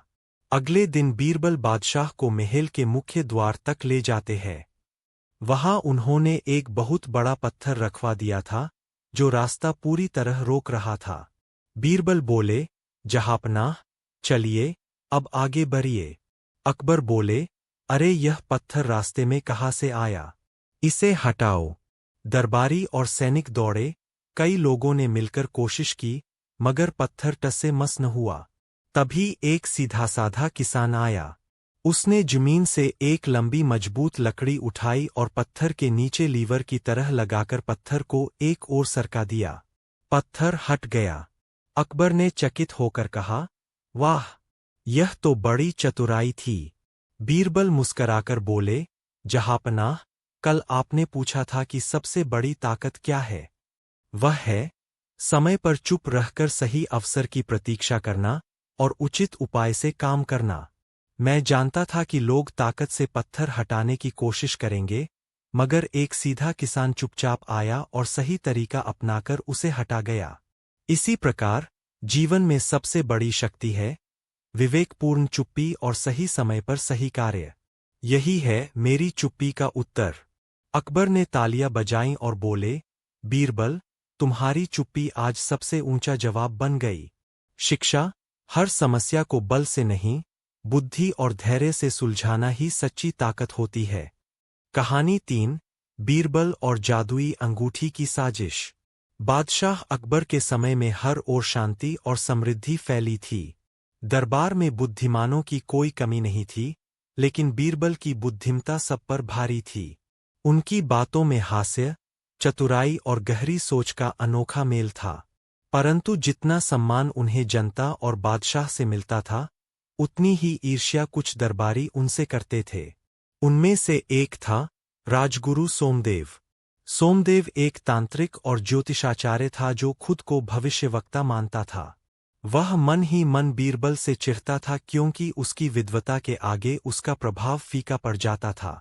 एक दिन उसने बीरबल को नीचा दिखाने की साजिश रची। साजिश का आरंभ। सोमदेव ने एक रात अपने शिष्यों के साथ एक जादुई अंगूठी तैयार की। असल में वह साधारण अंगूठी थी जिसमें उसने एक यंत्र की आकृति खुदवाई थी। उसने अफवाह फैलाई कि यह अंगूठी हर उस व्यक्ति को पहचान लेती है जो झूठ बोलता है या जिसने छल किया हो। यह अंगूठी जैसे ही ऐसे व्यक्ति के पास जाती है, उसका रंग बदल जाती है। अगले दिन वह दरबार में आया और बोला, जहांपनाह, मुझे शिवपुर के पहाड़ों में एक साधु मिला जिसने मुझे यह अंगूठी दी है। इसका नाम है सत्यदर्शक वलय। अकबर ने उत्सुकता से पूछा, क्या विशेषता है इसकी? सोमदेव बोला, यह अंगूठी छल करने वाले, झूठे या पापी लोगों के पास जाने पर अपना रंग बदल लेती है। इससे हम सच्चे और झूठे व्यक्तियों में अंतर कर सकते हैं। अकबर बहुत प्रभावित हुए। उन्होंने सोचा कि क्यों न इस अंगूठी की परीक्षा दरबार में की जाए। परीक्षा की तैयारी। अकबर ने आदेश दिया, आज से हम हर दरबारी की इस अंगूठी से परीक्षा करेंगे। सबसे पहले बीरबल से शुरुआत होगी, क्योंकि वे हमेशा सबसे आगे रहते हैं। यह सुनकर दरबार में सन्नाटा छा गया। बीरबल को देखकर कई दरबारी मुस्कराने लगे, खासकर सोमदेव। बीरबल ने कोई प्रतिक्रिया नहीं दी, बस मुस्कराए और चुपचाप खड़े हो गए। सोमदेव बीरबल के पास आया और कहा, अगर आप सच्चे हैं, तो अंगूठी का रंग नहीं बदलेगा। बीरबल ने अंगूठी को अपनी हथेली में लिया और कुछ देर देखा। फिर उन्होंने अंगूठी को अपनी आंखों के पास लाकर गौर से देखा और कहा, बहुत सुंदर कलाकारी है इसमें। तभी अंगूठी का रंग हल्का गहरा हुआ, दरबारियों में फुसफुसाहट शुरू हो गई। सोमदेव ने उचककर कहा, देखा, रंग बदल गया। यह सिद्ध करता है कि बीरबल के पास कुछ छुपा हुआ है। अकबर ने गहरी नजर से बीरबल की ओर देखा। बीरबल की खोजबीन। बीरबल मुस्कराते हुए बोले, जहांपनाह, क्या मुझे एक दिन का समय दिया जाए? अकबर ने सिर हिलाया, तुम्हें कल दरबार में इसका उत्तर देना होगा। बीरबल सीधा अपने घर गए। उन्होंने अपनी विश्वसनीय टीम के 2 लोगों को सोमदेव के पीछे लगा दिया और स्वयं राजधानी के कारीगरों के बाजार में निकल पड़े। कुछ घंटों की खोजबीन के बाद बीरबल को एक सुनार मिला। नाम था तिलकचंद। बीरबल ने उसे अंगूठी की नक्काशी दिखाई और पूछा, क्या तुमने यह अंगूठी बनाई है? तिलकचंद पहले थोड़ी हिचकिचाहट में था, पर बीरबल की सूझबूझ भरी बातों ने उसे खुलासा करने पर मजबूर कर दिया। हाँ साहब, यह अंगूठी मैंने ही बनाई थी, लेकिन इसमें कोई जादू नहीं है। सोमदेव ने कहा था कि जैसे ही यह गर्म हाथ में आए, उस पर एक रसायन की परत से रंग कुछ समय के लिए गहरा हो जाएगा। बीरबल मुस्कराए, यही तो वह ढूंढ रहे थे। साजिश का पर्दाफाश। अगले दिन दरबार लगा। सभी की निगाहें बीरबल पर थीं। सोमदेव विजयी मुस्कान के साथ बैठा था। बीरबल ने हाथ जोड़कर कहा, जहांपनाह, आज मैं यह साबित करूंगा कि यह अंगूठी जादुई नहीं, बल्कि धोखे से रंग बदलती है। अकबर ने पूछा, कैसे? बीरबल ने दरबार में एक छोटी प्रयोगशाला लगवाई। वहां उन्होंने वैसी ही एक अंगूठी बनाई और उसके ऊपर वैसी ही रसायन की परत चढ़ाई, जैसी सोमदेव ने तिलकचंद से बनवाई थी। फिर उन्होंने एक कागज पर लिखा, यह रसायन शरीर की गर्मी से प्रतिक्रिया करता है और रंग बदलता है। उन्होंने 3 दरबारियों को बुलाया और हर किसी को अंगूठी दी। सभी के हाथों में रंग बदला। सोमदेव हैरान हो गया। बीरबल ने कहा, यह अंगूठी जादुई नहीं, बल्कि धोखे का औजार है। सोमदेव ने दरबार को भ्रमित करने की कोशिश की है। बीरबल ने आगे कहा, यदि अंगूठी सच्चे झूठे को पहचान सकती है, तो अब सोमदेव को यह अंगूठी पहननी चाहिए। सोमदेव डर गया, लेकिन मजबूरी में अंगूठी पहनी और रंग बदल गया। बीरबल बोले, जहांपनाह, अब निर्णय आपका है। अकबर ने गुस्से में कहा, सोमदेव को तुरंत पदच्युत किया जाए और दरबार से निष्कासित किया जाए। जो बीरबल को धोखा देने चले थे, वो खुद भेद खोल बैठे। निष्कर्ष: अकबर ने बीरबल की चतुराई की प्रशंसा की। उन्होंने कहा, बीरबल, तुम न केवल बुद्धिमान हो, बल्कि सत्य के सबसे बड़े रक्षक भी हो। बीरबल ने मुस्कराकर कहा, जहां सत्य होता है, वहां चुप रहना भी एक शस्त्र बन जाता है। कहानी 4: बीरबल और अदृश्य चोर की गुत्थी। एक दिन सुबह सुबह आगरा के राजमहल में अफरातफरी मच गई। शाही खजाने के प्रमुख मलिक हरिस दौड़ते हुए बादशाह अकबर के पास पहुंचे। उनके चेहरे पर भय और पसीना साफ दिख रहा था। जहांपनाह, अनर्थ हो गया। अकबर ने गंभीर स्वर में पूछा, क्या हुआ मलिक हरिस? राजकोष से चुपचाप 3 मुकुट और 2 हीरे की पेटियां चोरी हो गई है। और चौंकाने वाली बात यह है कि पहरेदारों ने किसी को आते जाते नहीं देखा। दरबारियों में हलचल मच गई। अकबर ने तुरंत सभा बुलाई और बीरबल को बुलाया। जांच का आरंभ। बीरबल दरबार में पहुंचे तो बादशाह ने पूरी घटना समझाई। बीरबल ने कुछ देर मौन रहकर सोचा और फिर बोले, जहांपनाह, चोर कोई बाहरी नहीं बल्कि दरबार के भीतर का ही व्यक्ति है। ऐसा व्यक्ति जिसे महल की व्यवस्था का पूरा ज्ञान है। अकबर ने पूछा, तुम्हें कैसे यकीन है? बीरबल बोले, अगर पहरेदारों ने कोई हलचल नहीं देखी, दरवाजों की कुंडी टूटी नहीं और ताले अपनी जगह बंद मिले, तो चोर को अंदर के मार्गों की पूरी जानकारी थी। ऐसा व्यक्ति सामान्य नहीं हो सकता। बीरबल ने एक योजना बनाई। मैं 3 दिन में इस रहस्य से पर्दा उठाऊंगा, लेकिन मुझे एक कमरा चाहिए जहां मैं सभी संदिग्धों को रख सकूं। संदेह और योजना। बीरबल ने उन 12 व्यक्तियों की सूची बनवाई जो राजकोष की चाबियों और गलियारों से जुड़े थे। इनमें मंत्री, राजगुरु, खजांची, कोषाध्यक्ष और 3 सैनिक भी थे। बीरबल ने उन सभी को एक विशेष कक्ष में एक रात बंद रखने का निर्णय लिया। लेकिन उस कमरे में बीरबल ने एक अजीब प्रयोग तैयार किया। उन्होंने वहां एक छोटा सा दीपक रखा और कहा, इस दीपक की लौ सच्चाई से डरती है। अगर कोई अपराधी इस कमरे में होगा, तो दीपक की लौ हिलने लगेगी। सभी व्यक्ति थोड़े घबरा गए, लेकिन बीरबल ने बड़ी गंभीरता से कहा, यह दीपक स्वर्ग से लाया गया है। रात भर सभी लोग उस कमरे में रहे। दीपक का रहस्य। सुबह होते ही बीरबल कमरे में गए। दीपक अब भी जल रहा था। सबको बाहर निकाला गया। फिर बीरबल ने सबकी हथेलियां सूंघी। सब चौंक गए। बीरबल ने कहा, मेरी योजना का रहस्य इस दीपक में नहीं, बल्कि उस सरसों के तेल में था जिससे दीपक जल रहा था। मैंने उसमें एक विशेष गंध वाला जड़ी बूटी मिलाया था। जो व्यक्ति दीपक के पास गया होगा, उसकी हथेली में उसकी महक होगी। एक व्यक्ति की हथेली में वह सुगंध तेज थी। वह था राजकोष का सहायक। नाम था भानुदेव। भानुदेव कांपने लगा। बीरबल बोले, रात को सब सो रहे थे, लेकिन यह दीपक के पास गया और उसकी लौ को हल्का सा झटका दिया, यह सोचकर कि क्या सच में कुछ होगा। बस उसी झोंके ने उसे पकड़वा दिया। अकबर ने गुस्से से कहा, भानुदेव, तुम्हारे जैसे विश्वासघाती को तो कड़ी सजा मिलनी चाहिए। सच का खुलासा। भानुदेव घुटनों पर गिर पड़ा और रोते हुए बोला, मुझे क्षमा करें। मैंने यह सब अपने कर्ज चुकाने के लिए किया था। मैंने मुकुट और हीरे महल के पीछे कुएं के पास गाड़ दिए थे। मैं कल रात उन्हें निकालने ही वाला था। सैनिकों ने तुरंत जांच की। वहां सच में शाही मुकुट और हीरे की पेटियां दबी मिलीं।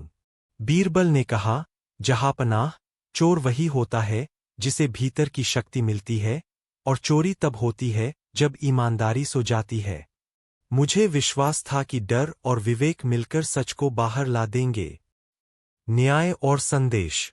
अकबर ने भानुदेव को जेल में डालने का आदेश दिया, लेकिन साथ ही बीरबल की चतुराई की खूब प्रशंसा की। बीरबल, तुमने न तलवार चलाई, न कोड़ा बरसाया, फिर भी सच सामने आ गया। यही असली न्याय है। बीरबल मुस्कराए, जहां डर से ज्यादा जमीर को जगाया जाए, वहां अपराधी खुद अपना अपराध स्वीकार करता है। 5. बीरबल और सोने की ईंट की चोरी। अकबर के शासनकाल में आगरा का किला न केवल एक शाही निवास था, बल्कि वहीं पर राजकोष, गुप्त दस्तावेज और अनमोल धरोहरों का भी भंडार था। किले के भीतर एक खास कमरा था, जिसे धरोहर गृह कहा जाता था। वहां राज्य की बहुमूल्य वस्तुएं रखी जाती थीं। उनमें एक थी सोने की ईंट, जो पूरे मुगल शासन की धरोहर मानी जाती थी। एक दिन सुबह सुबह एक हाहाकार मचा, वह ईंट गायब थी। राजकोष प्रमुख जलाल खां हाफते हुए दरबार पहुंचे। जहांपनाह, धरोहर गृह से सोने की ईंट चोरी हो गई है। पूरे दरबार में सनसनी फैल गई। बीरबल भी उसी समय वहां पहुंचे। अकबर बोले, बीरबल, अब यह मामला तुम्हारे ही हाथों सौंपता हूं। इस ईंट का कोई मोल नहीं है, यह तो हमारी शान का प्रतीक है। बीरबल ने सिर झुकाकर कहा, जहांपनाह, ईंट तो वापस आएगी ही, साथ में चोर का सच भी। पहला संदेह। बीरबल ने सबसे पहले उस रात ड्यूटी पर तैनात पहरेदारों से पूछताछ की। वे 4 सैनिक थे, गुलाम अली, रसूल बख्श, बाग मोहम्मद और फजल खां। चारों ने एक ही बात कही, हुजूर, रात को कोई हलचल नहीं हुई। ताले बंद थे और दीवारें पूरी थीं। फिर बीरबल ने ईंट रखने वाले कमरे का मुआयना किया। दरवाजे पर कोई निशान नहीं, न कोई सुरंग। पर दीवार के कोने में एक धूल का निशान था, मानो वहां से कुछ खिसकाया गया हो। बीरबल मुस्कराए, यह चोर बाहरी नहीं, अंदर का है। अनोखी योजना। बीरबल ने अगले दिन अकबर के सामने एक नई योजना पेश की। उन्होंने सभी 24 कर्मचारियों, सैनिक, सफाईकर्मी, कोषाध्यक्ष आदि को बुलाया और कहा, यहां एक एक व्यक्ति को एक लकड़ी की छड़ी दी जाएगी। जो भी चोर होगा, उसकी छड़ी रात होते होते 1 अंगुल बढ़ जाएगी। सब हैरान रह गए, लेकिन किसी ने विरोध नहीं किया। रात में सब अपनी अपनी छड़ी लेकर अपने कमरे गए। सच्चाई सामने आती है। सुबह होते ही बीरबल ने सबको फिर बुलाया। सभी ने अपनी छड़ी दिखाई। बीरबल ने हर एक की छड़ी मापी, और फजल खां की छड़ी बाकियों से 1 अंगुल छोटी निकली। बीरबल ने जोर से कहा, वही चोर है, फजल खां। पूरे दरबार में सन्नाटा छा गया। फजल खां पसीने से तरबतर खड़ा था। अकबर ने पूछा, यह तुम कैसे जानते हो, बीरबल? बीरबल बोले, मैंने सबको बताया था कि चोर की छड़ी 1 अंगुल बढ़ेगी, पर वह झूठ था। मैंने सामान्य लकड़ी दी थी, कोई जादू नहीं। पर जो चोर होगा, वह डर से अपनी छड़ी रात में काट देगा, ताकि बरने पर पकड़ में न आए। और देखिए, फजल खां की छड़ी 1 अंगुल छोटी हो गई। अकबर मुस्कराए, तो उसने अपनी चोरी खुद साबित कर दी। चोरी का रहस्य। फजल खां ने गिड़गिड़ाते हुए सच स्वीकारा, हुजूर, मेरी मां बीमार है। मैंने सोने की ईंट महल के पुराने कुएं के पास मिट्टी में गाड़ दी थी। मैं उसे चुपचाप बाहर ले जाना चाहता था। सैनिकों ने जांच की, ईंट वहां मिल गई। अकबर ने फजल खां को जेल भेजा, पर उसकी मां का इलाज अपने राजवैद्य से करवाया। न्याय और सीख।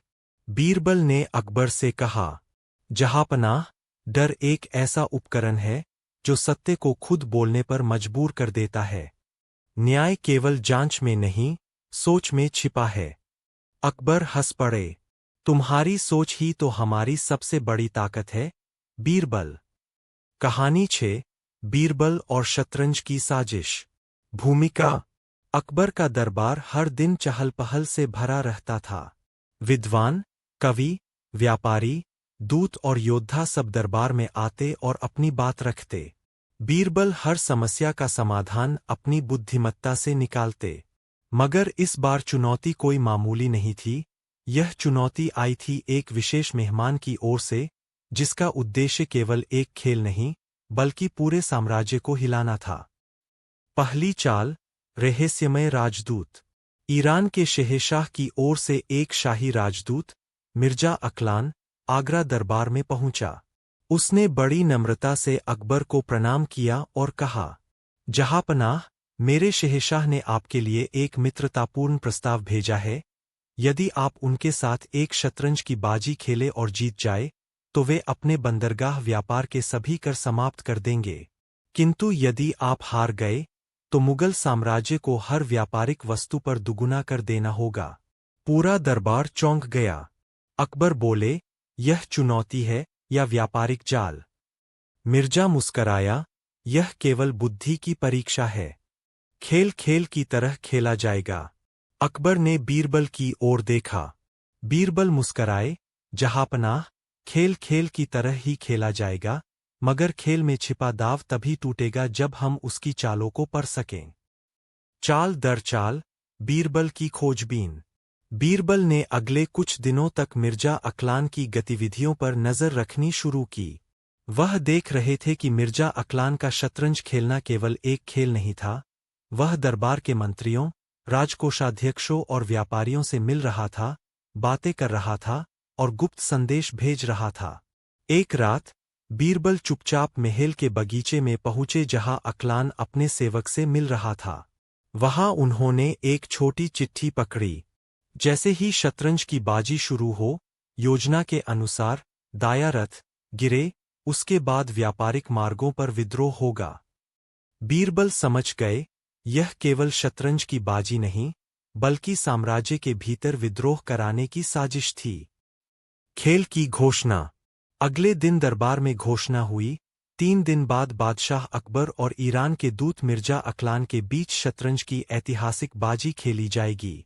पूरे आगरा में हलचल मच गई। शतरंज के बोर्ड बनवाए गए, जनता आमंत्रित हुई और महल को सजाया गया। मगर बीरबल जानते थे, यह केवल खेल नहीं, एक युद्ध है। खुफिया योजना, बीरबल की चाल।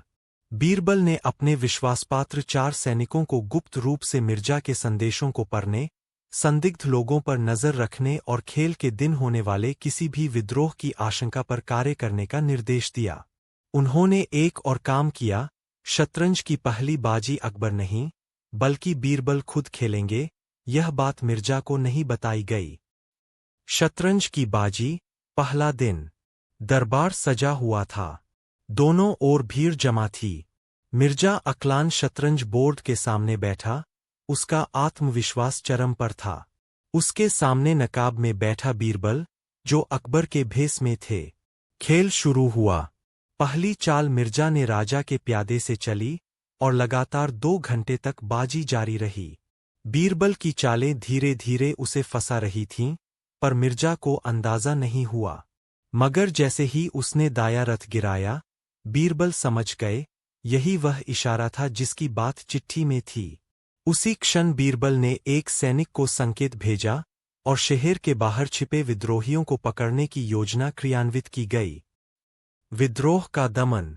विद्रोही, जिन्हें संकेत मिलने के बाद राजकोष पर हमला करना था, जैसे ही आगे बढ़े, बीरबल के भेजे सैनिकों ने उन्हें चारों ओर से घेर लिया। एक झड़प हुई, लेकिन साजिश पूरी तरह विफल हो गई। बीरबल ने खेल रोक दिया। उन्होंने नकाब हटाया। पूरा दरबार हैरान। मैं अकबर नहीं, बीरबल हूं, उन्होंने घोषणा की। अकबर दरबार में आए और बोले, अब समझाइए, बीरबल, आपने ऐसा क्यों किया? बीरबल ने सारा रहस्य बताया, साजिश, विद्रोह की योजना, रथ गिराने का इशारा। मिर्जा को तत्काल बंदी बना लिया गया। अंतिम चाल, न्याय का समापन। पूछताछ में मिर्जा ने स्वीकारा, हमने सोचा भारत को युद्ध के बिना हरा देंगे। शतरंज की बाजी केवल एक चक्रव्यूह थी। अकबर ने गुस्से में कहा, मगर तुम्हारी चालों से तेज बीरबल की बुद्धि है। और यही भारत की असली ताकत है। मिर्जा को ईरान वापस भेज दिया गया, इस शर्त पर कि अब कभी भारत की ओर बुरी नजर नहीं उठेगी। शिक्षा। जहां तलवारें लड़ती है वहां जीत संदेहास्पद होती है, मगर जहां बुद्धि चलती है वहां दुश्मन स्वयं हार मान जाता है। बीरबल ने यह सिखाया कि हर खेल में एक गुप्त खेल छिपा हो सकता है, उसे समझना, पहचानना और सही समय पर उजागर करना ही सच्ची चतुराई है। कहानी 7, बीरबल और 3 गुप्त खतों का रहस्य। अकबर का दरबार हमेशा न्याय, ज्ञान और सतर्कता का प्रतीक रहा है, परंतु समय समय पर कुछ घटनाएं ऐसी घटती है जो केवल बाहरी दुश्मनों से नहीं, भीतर के विश्वासघात से संबंधित होती है। इस बार ऐसी ही एक रहस्यमयी स्थिति ने दरबार की नींव को झकझोर दिया। आरंभ। गुप्त खत। एक सुबह जैसे ही अकबर दरबार पहुंचे, महामंत्री अब्दुल रहीम ने उन्हें एक बंद लिफाफा सौंपा। लिफाफे पर लिखा था, सावधान, आपके ही दरबार में आपके खिलाफ षड्यंत्र रचा जा रहा है। अकबर ने चौंकते हुए लिफाफा खोला, अंदर कोई नाम नहीं था, पर 3 उच्च पदस्थ दरबारियों के नाम सूचीबद्ध थे। 1 ख्वाजा अली खान, वाणिज्य मंत्री। 2 शमसुद्दीन बेग, सेनापति। 3 रघुनाथ दास, राजकोष प्रमुख। तीनों दरबारी प्रतिष्ठित, निष्ठावान और वर्षों से दरबार के सेवक थे। बिना प्रमाण के किसी को दोषी ठहराना असंभव था। अकबर ने बीरबल को बुलाया और कहा, इस बार मामला केवल बुद्धि का नहीं, पूरे साम्राज्य की नींव का है। मुझे विश्वासघात का पता लगाना है, बिना शोर, बिना संदेह। बीरबल ने सिर झुकाया, जहांपनाह, मुझे 3 दिन दीजिए। मैं सच्चे गुनहगार को उजागर करूंगा, बिना तलवार, बिना शोर। पहला दिन, दरबार का परीक्षण। बीरबल ने तीनों संदिग्ध दरबारियों को एक-एक कर बुलाया। बिना उन्हें कोई संदेह दिलाए, उनसे सामान्य प्रश्न पूछे, व्यापार की स्थिति, सैन्य तैयारी और कोष की गणना। रघुनाथ दास सहज थे, लेकिन उनके उत्तरों में हल्का घबराहट का संकेत था। सेनापति शमसुद्दीन बेग आत्मविश्वास से भरे थे। ख्वाजा अली खान बेहद सतर्क और संक्षिप्त उत्तर दे रहे थे। बीरबल ने उनके चेहरों, हाथों और आंखों की हलचल पढ़ी, पहला चरण बीता। दूसरा दिन, रहस्यमयी फंदा। बीरबल ने गुप्त रूप से हर एक के घर पर एक गुप्त संदेश भिजवाया, नाम गुप्त रखा गया, पर संदेश एक जैसा था। मैं जानता हूं कि तुमने वह किया है। कल दरबार में सब उजागर हो जाएगा। अगर जान बचानी है, तो चुपचाप 100 अशरफिया लाल मस्जिद के पीछे छोड़ देना। अगली सुबह बीरबल ने अपने सैनिकों को मस्जिद के पास निगरानी पर लगाया। केवल एक व्यक्ति आया, ख्वाजा अली खान। उसने एक थैला छुपा कर रख दिया और जल्दी से निकल गया। बीरबल के पास अब पहला प्रमाण था, डर केवल उसी को लगता है जिसने अपराध किया हो। तीसरा दिन, रहस्य की परीक्षा। अगले दिन बीरबल ने तीनों को एक कागज सौंपा, जिस पर एक ही बात लिखी थी, राजा को सब पता चल चुका है। आज रात नाम घोषित होगा। तीनों को अलग अलग कमरे में बैठा दिया गया। कुछ देर बाद बीरबल कमरे में गए, सबसे पहले रघुनाथ दास के पास, जो प्रार्थना कर रहे थे। फिर शमसुद्दीन बेग के पास गए, जो पाँव फैलाकर आराम से बैठे थे। आखिर में ख्वाजा अली खान के कमरे में पहुंचे, वह कांपते हुए बैठे थे, चेहरा पीला था और हाथ में एक खत था। बीरबल ने उससे वह खत मांगा, यह वही खत था जो उसने चोरी से रख लिया था। बीरबल मुस्कराए, अब कोई शक नहीं रहा। दरबार का निर्णय। अगले दिन बीरबल ने तीनों को दरबार में पेश किया और सारी बातें सामने रखीं।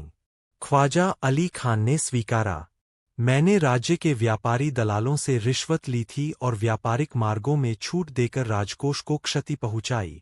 मुझे डर था कि किसी को पता न चल जाए, इसीलिए मैंने 2 अन्य निर्दोष दरबारियों के नाम भी खत में शामिल कर दिए, ताकि भ्रम बना रहे। अकबर क्रोधित हुए, पर बीरबल ने शांत स्वर में कहा, जहांपनाह, अपराधी जब घिर जाता है, तो डर उसे खुद उजागर कर देता है। उसे तलवार नहीं, केवल सच की छाया चाहिए होती है। न्याय का समापन। ख्वाजा अली खान को पदच्युत कर जेल भेजा गया। शमसुद्दीन बेग और रघुनाथ दास को सार्वजनिक रूप से क्षमा याचना सहित सम्मान लौटाया गया। अकबर ने बीरबल की पीठ थपथपाई। तुम्हारे बिना यह राज किसी को नहीं पता चलता। कहानी 8 बीरबल और 100 सवालों की गुत्थी। भूमिका। बादशाह अकबर का दरबार एक बार फिर ज्ञानियों और चालाक लोगों की परख का मैदान बन गया था। इस बार चुनौती सिर्फ बीरबल की बुद्धि की नहीं थी, बल्कि पूरे मुगल दरबार की प्रतिष्ठा दांव पर थी। अचानक एक अजनबी की दस्तक। एक दिन दरबार में एक अजनबी पहुंचा। उसका चेहरा आधा नकाब से ढका था। वह लंबा, गंभीर और आत्मविश्वासी था। उसने बादशाह को सलाम किया और कहा, जहांपनाह, मैं एक यात्री हूं, पर साथ ही एक सवालों का ज्ञानी भी। मैंने कई राजाओं से मिलकर उन्हें परखा है, पर अब तक कोई भी मेरे 100 सवालों के उत्तर नहीं दे पाया। यदि आपके दरबार में कोई मेरे हर सवाल का उत्तर दे दे, तो मैं अपना खजाना और रहस्य आपके राज्य को सौंप दूंगा। पर यदि उत्तर न मिला, तो आपको मेरी सेवा में एक बुद्धिमान भेजना होगा। पूरा दरबार सन्न रह गया। अकबर मुस्कराए, हमारे पास बीरबल है। बीरबल खड़े हुए, मैं इस चुनौती को स्वीकार करता हूं, पर शर्तें दोनों तरफ से हों। यदि मैं हर सवाल का उत्तर दे दूं, तो आपको अपने नकाब के पीछे छिपा चेहरा उजागर करना होगा और यह भी बताना होगा कि आपकी मंशा क्या थी। अजनबी ने सिर हिलाया, मंजूर है। पहली परीक्षा, प्रश्नों की बौछार। अगली सुबह महल के विशेष प्रांगण में व्यवस्था की गई। अजनबी ने एक चमड़े की किताब निकाली, उस पर लिखा था, 100 सवाल, 100 कसौटियां। सवाल आरंभ हुए। 1. पानी का वह रंग बताओ जो न आंखों से दिखता है, न आंखें बंद करने पर छिपता है। 2. ऐसा पेड़ बताओ जो अपनी जड़ों से नहीं, अपनी छाया से जीवित रहता है। 3. ऐसा राजा बताओ जो न कभी ताज पहनता है, न राज करता है, पर फिर भी सब उसे पूजते हैं। बीरबल ने उत्तर दिए। 1. आंसू, जब वह बहता है, तब रंगहीन है, पर उसकी पीड़ा सबसे गहरा रंग बनती है। 2. ज्ञान, यह एक वृक्ष की तरह है, जिसकी जड़ें किताबों में है, पर जीवन देने वाली छाया सोच है। 3. समय, समय सबका राजा है, कोई उसे बांध नहीं सकता, पर सब उसके अधीन है। अजनबी का चेहरा कठोर रहा, पर उसकी आंखें चौकन्नी हो गईं। दूसरी परीक्षा, छल के सवाल। अब सवालों ने रूप बदला। वे केवल ज्ञान नहीं, चालाकी और तर्क की परीक्षा थे। 47वां सवाल। एक नगर में 3 भाइयों को एक ही दिन मृत पाया गया। हर एक के हाथ में एक ही वस्तु थी, एक शीशा।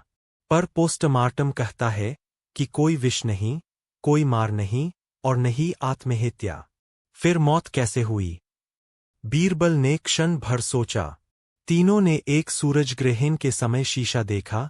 वह शीशा दूषित था, जिससे विकिरण आंखों से होते हुए मस्तिष्क तक पहुंची और उन्होंने उसी क्षण होश खो दिया। मृत्यु धीरे धीरे हुई, पर कारण दिखा नहीं। दरबार में सन्नाटा छा गया। अजनबी ने 48वां सवाल पूछा, पर उसकी आवाज धीमी हो गई थी। तीसरी परीक्षा, मनोवैज्ञानिक चक्र। अब सवालों ने एक और रूप लिया। अब वे बीरबल के अंदर की सोच, उसके विश्वास, उसके अतीत और उसके आदर्शों को परखने लगे। 76वां सवाल। क्या तुमने कभी किसी निर्दोष को सजा दी है? बीरबल ने जवाब दिया, सिर्फ एक बार, खुद को, जब किसी का दर्द समझ नहीं पाया। 81वां सवाल। तुम्हारा सबसे बड़ा डर क्या है? वो दिन जब सच बोलने वाला खुद झूठ लगने लगे। 87वां सवाल। क्या तुम कभी अकबर के खिलाफ मन में असहमति लाए हो? बीरबल ने मुस्कराकर कहा, राजा वह नहीं जो गलती न करे, बल्कि वह जो असहमति को भी सुन सके। हाँ, मैंने असहमति सोची, पर प्रस्तुत की, और वही मेरी निष्ठा की कसौटी थी। अब अजनबी की आंखों में पानी भर आया। अंतिम 10 सवाल और रहस्य का पर्दाफाश। अजनबी ने कहा, अभी तक किसी ने मेरे 90 सवाल भी पार नहीं किए। तुम पहले हो जो 90 के पार पहुंच चुके हो। बीरबल ने उत्तर दिया, सवाल कभी रुकते नहीं, लेकिन सच को पहचानने की ताकत रुक जाती है। 100वां सवाल आया, तुम मुझे पहचान सकते हो? बीरबल खड़े हुए, कुछ देर तक अजनबी को देखते रहे, फिर बोले, तुम कोई राजदूत या ज्ञानी नहीं, तुम वही हो जिसे मैंने वर्षों पहले न्याय के लिए एक झूठ बोलने से मना किया था। तुम एक व्यापारी के पुत्र थे, जो चाहकर भी झूठ की कीमत पर सत्य नहीं खरीद पाया। तुम्हारा पिता गलत साबित हुआ था, और तुमने मेरी परीक्षा लेने का प्रण किया था। अजनबी ने नकाब हटाया, वह वही था। तुम्हारी स्मृति आज भी तेज है, बीरबल। मैं हार गया, पर आज मेरी आत्मा मुक्त हो गई। न्याय का अंतिम अध्याय। अजनबी ने अपना खजाना समर्पित किया। अकबर ने बीरबल की सराहना की। सिर्फ सवालों के उत्तर देना बुद्धि नहीं, सवाल के पीछे के दर्द को पहचानना ही सच्चा न्याय है, अकबर बोले। बीरबल ने मुस्कराकर कहा, जहां सवाल की जड़ मानवता में हो, वहां उत्तर भी केवल करुणा में होता है। कहानी 9, बीरबल और सच्चाई का आईना। प्रस्तावना। मुगल सम्राट अकबर का शासनकाल न्याय, समृद्धि और विवेक के लिए प्रसिद्ध था। परंतु हर समृद्ध राज्य में कुछ छाया ऐसी होती है, जो अंधेरे में पनपती है। इस बार बीरबल को एक ऐसी साजिश से जुआना पड़ा, जहां सच्चाई खुद एक भ्रम बन चुकी थी। घटना की शुरुआत, एक संदिग्ध चोरी। शाही पुस्तकालय का प्रमुख, मौलाना फैजी, एक सुबह बदहवास अवस्था में दरबार पहुंचा। उसके हाथ कांप रहे थे और आंखों में गहरी चिंता थी। जहांपनाह, शाही पुस्तकालय से एक अत्यंत दुर्लभ हस्तलिखित ग्रंथ, सत्याग्रह सूत्र, गायब है। यह ग्रंथ केवल एक प्रति में था, और इसकी सुरक्षा की जिम्मेदारी मेरी थी। अकबर ने चौंककर कहा, यह पुस्तक केवल 3 लोगों के पास जाती थी, मौलाना फैजी, शाही अनुवादक गुलाम अली, और पुस्तकालय सहायक बहादुर। बीरबल को बुलाया गया। बीरबल ने तीनों को ध्यान से देखा और केवल एक वाक्य कहा, मैं 3 दिनों में सत्य को सामने लाऊंगा, उसी ग्रंथ की तरह जो खुद सत्य का आईना था। पहला दिन, मौलिक परीक्षण। बीरबल ने सबसे पहले तीनों संदिग्धों के निवास पर जाने का निर्णय लिया। एक मौलाना फैजी, उनका घर व्यवस्थित था, और उन्होंने पुरानी ग्रंथों की पूरी सूची बीरबल को दी। वे लगातार अपने आंसू पोंछते रहे। 2 गुलाम अली, विद्वान था, पर चुपचाप और संदेहास्पद। उसने बार बार बीरबल से पूछा, क्या आप समझते हैं कि कोई मुझे दोषी ठहरा सकता है? 3 बहादुर, एक साधारण, ईमानदार सा व्यक्ति प्रतीत हुआ। वह लगातार एक ही बात कहता रहा, मैंने कुछ नहीं किया हुजूर। बीरबल ने उनके बर्ताव और उत्तरों को मन ही मन दर्ज किया। दूसरा दिन, मनोवैज्ञानिक चाल। बीरबल ने तीनों को अलग अलग बुलाकर कहा, राजा ने आदेश दिया है कि जो पुस्तक लाएगा, उसे क्षमा कर दिया जाएगा और 1000 अशर्फिया इनाम में मिलेंगी। वही सूचना बीरबल ने शाही दीवारों पर भी चिपकवा दी। अगली सुबह पुस्तक तो नहीं आई, पर बहादुर दरबार पहुंचा और बोला, हुजूर, मैं आपसे क्षमा चाहता हूं, पर मुझे शक है कि कुछ दिनों पहले गुलाम अली पुस्तक को देर रात तक पढ़ रहे थे। बीरबल ने मुस्कराते हुए सिर हिलाया। फिर उसने मौलाना को बुलाया और पूछा, क्या आपने कभी पुस्तक की प्रतिलिपि बनवाई थी? मौलाना ने जवाब दिया, नहीं, वह मूल प्रति ही सब कुछ थी। तीसरा दिन, दर्पण की योजना। बीरबल ने एक योजना बनाई। उसने पुस्तकालय के कक्ष में एक नया नोटिस चिपकाया। रात के तीसरे पहर, इस कमरे में केवल सच्चे व्यक्ति का प्रतिबिंब ही दिखाई देगा। जो झूठा होगा, उसकी परछाई भी छिन जाएगी। रात को तीनों को अकेले 2 पुस्तकालय कक्ष में भेजा गया, एक एक कर। अगले दिन बीरबल ने उन तीनों से पूछा, क्या आपने अपनी परछाई देखी? मौलाना फैजी ने कहा, हाँ, मैं डरा हुआ था, पर परछाई थी। गुलाम अली ने कहा, मुझे लगा जैसे परछाई धीरे धीरे गायब हो रही थी। शायद यह मेरा भ्रम था। बहादुर ने कहा, मुझे डर लग रहा था, मैंने पीछे देखा ही नहीं। बीरबल ने अब सबूत की दिशा में अगला कदम उठाया। पुस्तकालय की खिड़की के बाहर छुपा दर्पण, उसमें से बीरबल ने हर एक की हरकत देखी थी। गुलाम अली ने उस कमरे में जाकर दीवारें टटोलीं, एक फर्श की पट्टी को हिलाया और कुछ पढ़ने की कोशिश की, जैसे वह वहां कुछ छिपा रहा हो। सत्य का आईना, पुस्तक की बरामदगी। बीरबल ने सैनिकों के साथ गुलाम अली के निवास पर छापा मारा। वहां एक दीवार के भीतर से सत्याग्रह सूत्र बरामद हुआ। वह एक रेशमी कपड़े में लिपटा हुआ था। गुलाम अली को दरबार में लाया गया। उसने स्वीकार किया, यह पुस्तक मेरे लिए ज्ञान का मंदिर थी, मैं उसे खोना नहीं चाहता था, लेकिन मैं चाहता था कि वह मेरी हो, हमेशा के लिए। अकबर ने गुस्से में कहा, तुमने शाही विश्वास तोड़ा। बीरबल ने हस्तक्षेप किया, जहांपनाह, ज्ञान को आत्मसात करने की लालसा उचित है, पर चोरी की नहीं। एक विद्वान जो सत्य के ग्रंथ को चुराए, वह केवल ज्ञानी नहीं, भयभीत भी होता है। न्याय का निर्णय। गुलाम अली को दरबार से निष्कासित किया गया, लेकिन बीरबल की सिफारिश पर उसे कोई कठोर दंड नहीं मिला, क्योंकि उसने पुस्तक को नष्ट नहीं किया था। मौलाना फैजी को पुस्तक की देखरेख की पुनः जिम्मेदारी सौंपी गई। बहादुर को उसकी ईमानदारी के लिए सम्मानित किया गया। कहानी 10, बीरबल और अदृश्य गवाह। भूमिका। बादशाह अकबर का दरबार न्यायप्रियता के लिए प्रसिद्ध था, और बीरबल उसके सबसे तेज और तर्कशील नगीने थे। लेकिन एक दिन ऐसा मुकदमा आया, जिसमें कोई चश्मदीद नहीं था, नहीं कोई ठोस सबूत। और फिर भी बीरबल ने एक अदृश्य गवाह को खोजकर अपराधी को बेनकाब किया। शिकायत की गूंज। एक सुबह दरबार में एक महिला रोती हुई पहुंची। उसका नाम था रोजिना। वह रेशम और मसालों की मशहूर व्यापारी थी।